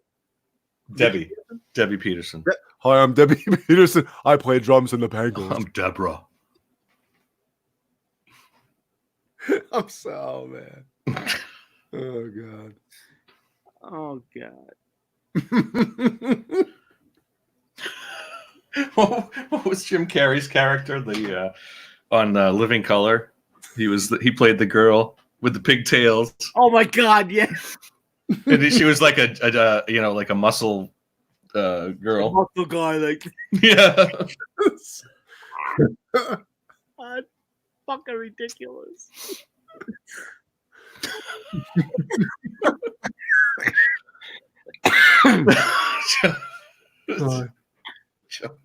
I'm the drummer from the Bangles.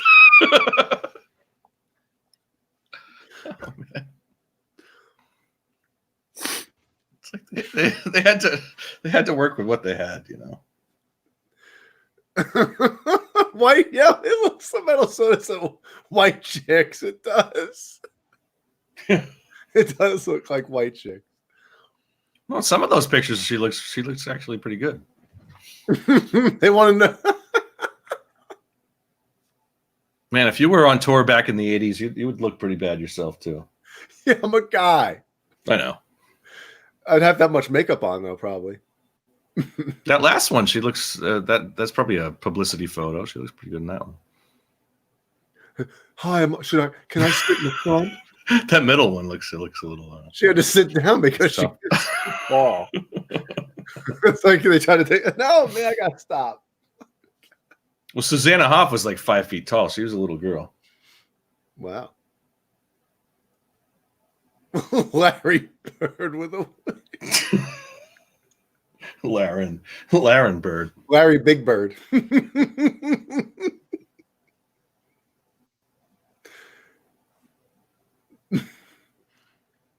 Well, who's the one on the bottom row next to Susanna? That's Vicky. Okay. That's the guitar player. I think I've pretty much cost any chance that any of them ever come on this show. Right.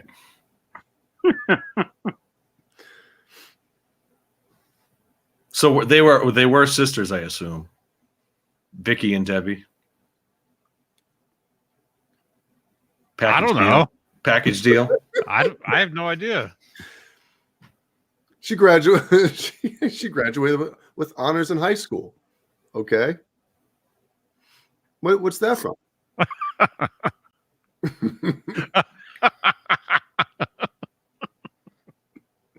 You guys ever see the Oh, yeah. Go-Go's? Who's the guitarist for the Go-Go's? She was another little cute one. Who's the one on the right? You guys ever see those Go-Go's videos Yeah. of them where they're like smashed? That's the one we were talking about that a half hour ago. Johnny, Okay. I think you're doing what I'm doing over here. Wait a minute. Getting late. It's Wait. My Can hands we are up show? here. Wait a minute. Can we show that? Michael, can we show that? That's horrible. I mean, I guess we can, but it's That was effective Oreo. that's Yeah. That's exactly it. What is it? Vera DeMilo? Jim Carrey at his best. Oh, Bang. Bang. That's great. Oh God, Yeah, it's a classic scene, man. that was a good show. Living Color. the show is awesome. Mm-hmm.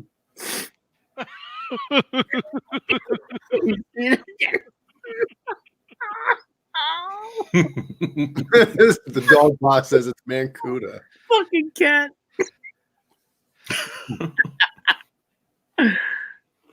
Oh.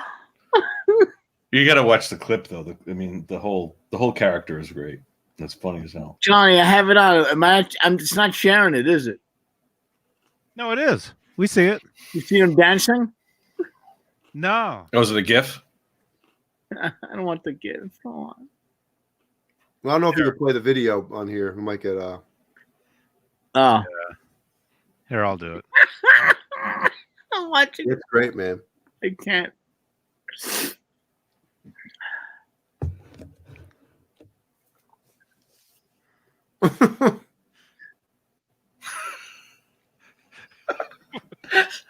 Which Just that face. Oh my god. With the fly girls in the background. For the fly girl. Yeah. Oh, he's showing some nip there. Damn it, Johnny, get that off.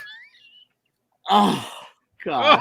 oh, He did that a few times on a couple episodes, didn't he? There's got it looks like a couple of different versions there. oh, Oh. yuck! Oh, Jim Carrey, Look at Love these. Look at the related names here. Miley, buffed, beautiful. Miley.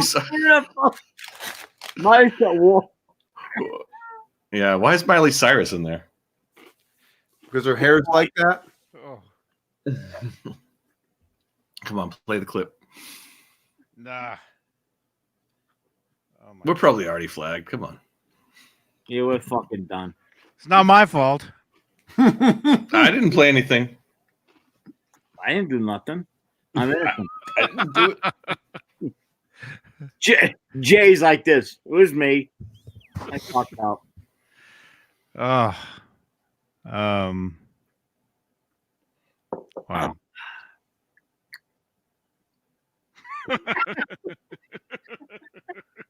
Total silence. Now what? You know, where do you go from there?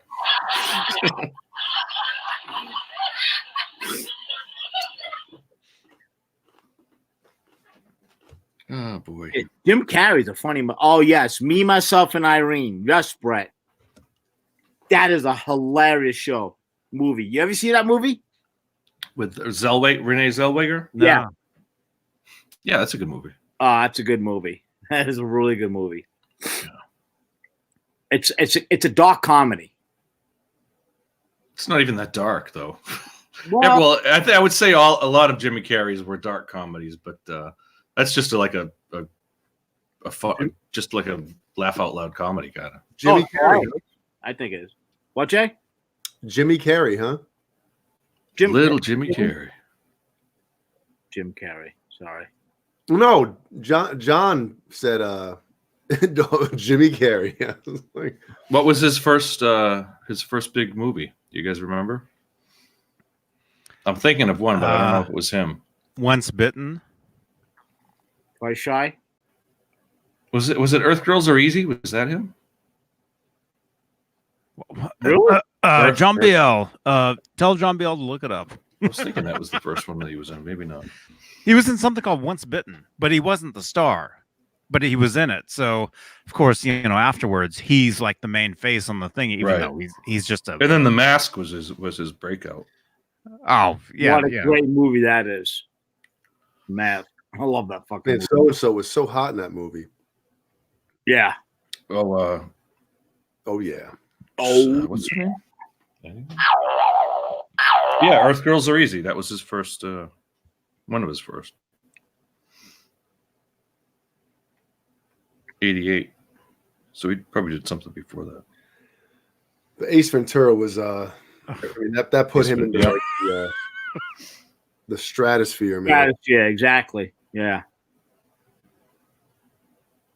We're going downtown. The Stratosphere. Stratosphere. Does anybody else say like a glove when they're parking? No. No. Like a glove. Honestly, I'll say like that's how it's done. Like a glove. Oh man. I think it's funny. I say it and Jeannie just looks at me like, Is that when you're parallel parking though, right? dude, I don't know if I could parallel park anymore. Man, that's what I've been teaching. That I've been is- doing that all week, Are you teaching for real? kids how to parallel park. That's fucking weak. It's been so long. Dude, I live in South Carolina. When do I have to parallel You park? fuck. Come on now, really? Yep, I don't have to parallel park. It's Man. like riding a bike though. You never forget it. I mean, Yeah, I'm sure but do you do it right? Do you do it right? Do you do it the same every time? Who can parallel park and who cannot? And here's another question: who knows what the fuck I'm talking about? Parallel park. I'm a driver's ed instructor. In Florida, Michael. you're pulling in the Carolinas, you're pulling in. You don't pull in straight. You got to back into a You parallel gotta try to park. pull out though. Well, I know that. That's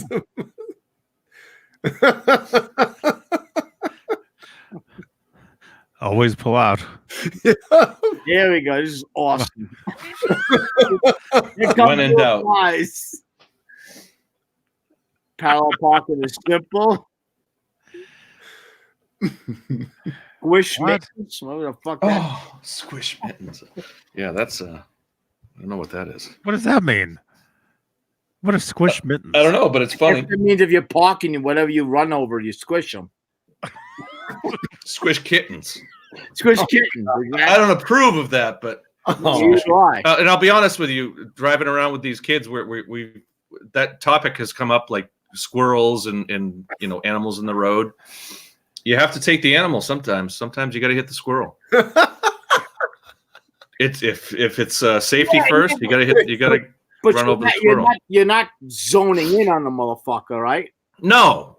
But if it's a matter of turning into the other lane or turning off the road, you got to hit the squirrel sometimes. matter of pulling into head-on traffic. Well, no, 100%. That's a serious topic, and you got to let the kids know that. Yeah, because if their first instinct for most people, Right? it's to avoid killing the thing. Okay, I live in South Carolina, but I try to dodge that kind of parking.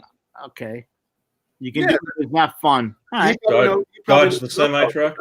Is like there's not really many places where you'd have to parallel park. Tell you, look at that. I parallel park a semi truck. Nice rest area. Like usually the majority of places to park down here, if you have to park on the street, they have like the painted lines separating. But I guarantee anyone taking driver's ed in Carolina is learning how to parallel park. Yeah. You have to know how to do it. Mm-hmm. Yeah. No. I had to parallel park on my driving test and a Dodge Ram Charger lifted. I was so nervous, but I did it perfect. Nice, Ron. Okay, Ron tagged it. It's not hard. Parallel parking is not hard if you break Not into hard it. at all. No. But you'd be surprised how many people don't know how to do it. Mm-hmm. It's Usually But involves you have to be able to do it for just, I think, any driver's test. You have to know how to do it. So we all learned it at some point. yeah. The dog pie. I live in Texas. You lean out and shoot them out of the way. At 70. That's like the minimum speed limit in Parallel Texas. park at 70 dog pie. I want to see that fucking video. I failed my first driver's test. Oh man, Did you really? Oh yeah, you were that kid. What'd dude. you do? How'd you I fuck had, up? I had the one driver teacher or whatever the hell they are. He was an asshole. Yeah, the one was an ass. And at one point when I was doing my 3-point turn, there was a dog in the road.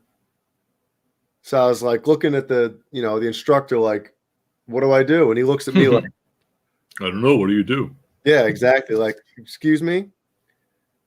And then the parallel park, I had to redo it. And I got it. And there was something else, man. Something else I screwed up on. And I was just so nervous.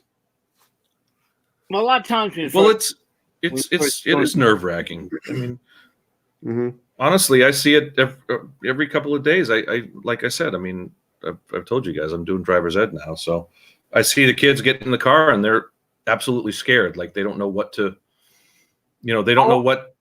How old are the kids? Well, 16, 18, high school age. But I remember myself doing it. It's like I was really nervous going into it. And it's just, you want to put them at ease and just walk them through it, Yeah. Some instructors are that I've, In the back of your mind, you want to fuck with them though? Come on, be honest. no, you don't want to fuck with them. No. In the back of your mind. No, because I'm in the car too. I don't want to mess with him. Is it true that some of the girls still show up with like the short skirts or the tight ass pants, and it's like, Yeah, no. oh, I don't know what to do here. I don't exactly. Oh, No, oh, no. I thought that was the stick shift. Oh, sorry. Can you Sorry. pass me? I'm a professional, so I'm not gonna. No comments on that. No, but you want to. I mean, we've all been through it, and it's nerve wracking. It's nerve wracking. It's really the first kind of responsibility that any kid gets, and it's a serious thing. If you're putting these kids out on the road, I don't want to get into the whole it's one of the first major. I want to make sure that they know what the hell they're doing. That's what it comes down to. No. Anyway. ET5150 asks, is texting and driving a huge issue in the United States? Oh, yeah. Yes, it is. Fucking A, it is. 100%. Yeah, and it took Massachusetts until now. I think this 2020 is going to be the first year that it's actually on the books. Really? Texting and driving, yeah. One of the last states to do it. Yeah, they even banned that down here. Okay, the four of us are in 4 different states. What are the laws in each state? I'm curious. John, what's yours as far as talking on the phone? Like I said, at 2000, they just passed it, and so 2020. What about talking on the phone? No, I mean talking. It has to be hands-free. You cannot talk on the phone on your. You can't hold it up to your ear. You can't hold it up to your ear. But you can text. No, you can't text. I mean, that's for any phone or whatever. You just said they're finally putting it on the bill. The hands-free thing. Jesus Christ. Maybe texting had to do with that too. I don't know if no, you made it seem like texting was finally, maybe I could be wrong, but I know there's a new law coming out that it's the hands-free thing. Maybe the texting was on the bill. I mean, on the books for a while. Connecticut, where are you at? You're in Massachusetts, right? You cannot do anything at all on the phone unless it's hands-free. For the next 5 days or so, you can do anything. What about you, Jay? You can still talk on the phone. Have it up to your ear. Yep, but you cannot text. They only changed the texting thing I think a year and a half ago, 2 years ago. Okay. So, Johnny? Out here, I don't think you can touch the phone at all while you're driving. I think anything on the phone has to. Yeah, you can't touch the phone at all while you're in the car. You can't touch the phone. So what I do is I've got my phone on the dock, and then I have it where it's plugged in, so it's always charging. Right. And I'll say, well, my computer's on, but I'll say, "Hey Siri," and then it'll. Did you hear that? Hey Siri, save that video. In Colorado, I'm like you, Jay. You can talk on the phone, and that's about it. Everything else is supposed to be hands free. You can't text. Yeah, I'll just say, "Hey Siri," and then text. Oh, it hears me. Dang it! You said it louder than you did the last time. No. Ron Patton says he's in Utah. You can talk, but you can't text. Uh-oh. Oh, we lost Johnny? Johnny's gone. Metal Soda says phone shouldn't work when a car. Yeah, I understand that point of it, but what if there's a emergency situation? Somebody gets kidnapped, and they're in the back seat with a phone or something. It should work with restrictions. Yeah, agreed. Right, sure. I mean, you should be responsible enough to just not do it. Yeah, but I mean, I'm sure. But you're right. There are cases where you'd need that access while you're moving. Yep. Now, I remember in New York City when the laws started popping up when I lived back there. And this is before 2010. They were like, you cannot talk on the phone because New York City's strict. Yeah, I think New York was one of the first cities or first states to do that. Yeah. And I could. Everybody and their mother was on the phone, including the cops. Yeah. I mean, so it's it's becoming now literally like if you're it's like it's not as bad as drinking and driving, but it is because you're not paying. It is. It absolutely is. I mean, it's as dangerous as that. And Yeah. I don't, we don't want to get preachy or anything, but you're right. It absolutely is dangerous. It is because people get killed and from being on the phone, texting, whatever. I mean, if you're looking down like this, what is it, 60 miles an hour? You're going 3 football fields a second or something like that. Oh, it's great. Don't get into the stats. I could give you the stats too. But. Think about that though. It's, I mean, some of the, just to end this topic, some of the videos and some of the stuff that they're showing kids nowadays, it's scary. It's scary stuff. It's definitely scary stuff. And you want those young kids who are growing out there, you want them to know what the hell they're doing. So. Exactly. And Johnny, your show is educational for guitars. Yeah, that was the PSA of the show. We have to spread the knowledge, man. Mm-hmm. About driving? Yes. Yeah. Exactly. But out here in California, you can't drive anymore. There's too much pollution. Everybody needs to be riding bikes and electric car. The electric, yeah. No. Jay, you all right? I'm running out of steam. Yeah, I'm good too. Yeah. Yeah. I think we're good. I'm ready to go. I just got my second wind. Well, I don't want to smell that. It's the Michael Smith. It's the Michael Smith show. All right. Michael Smith show, everybody. And I'm done.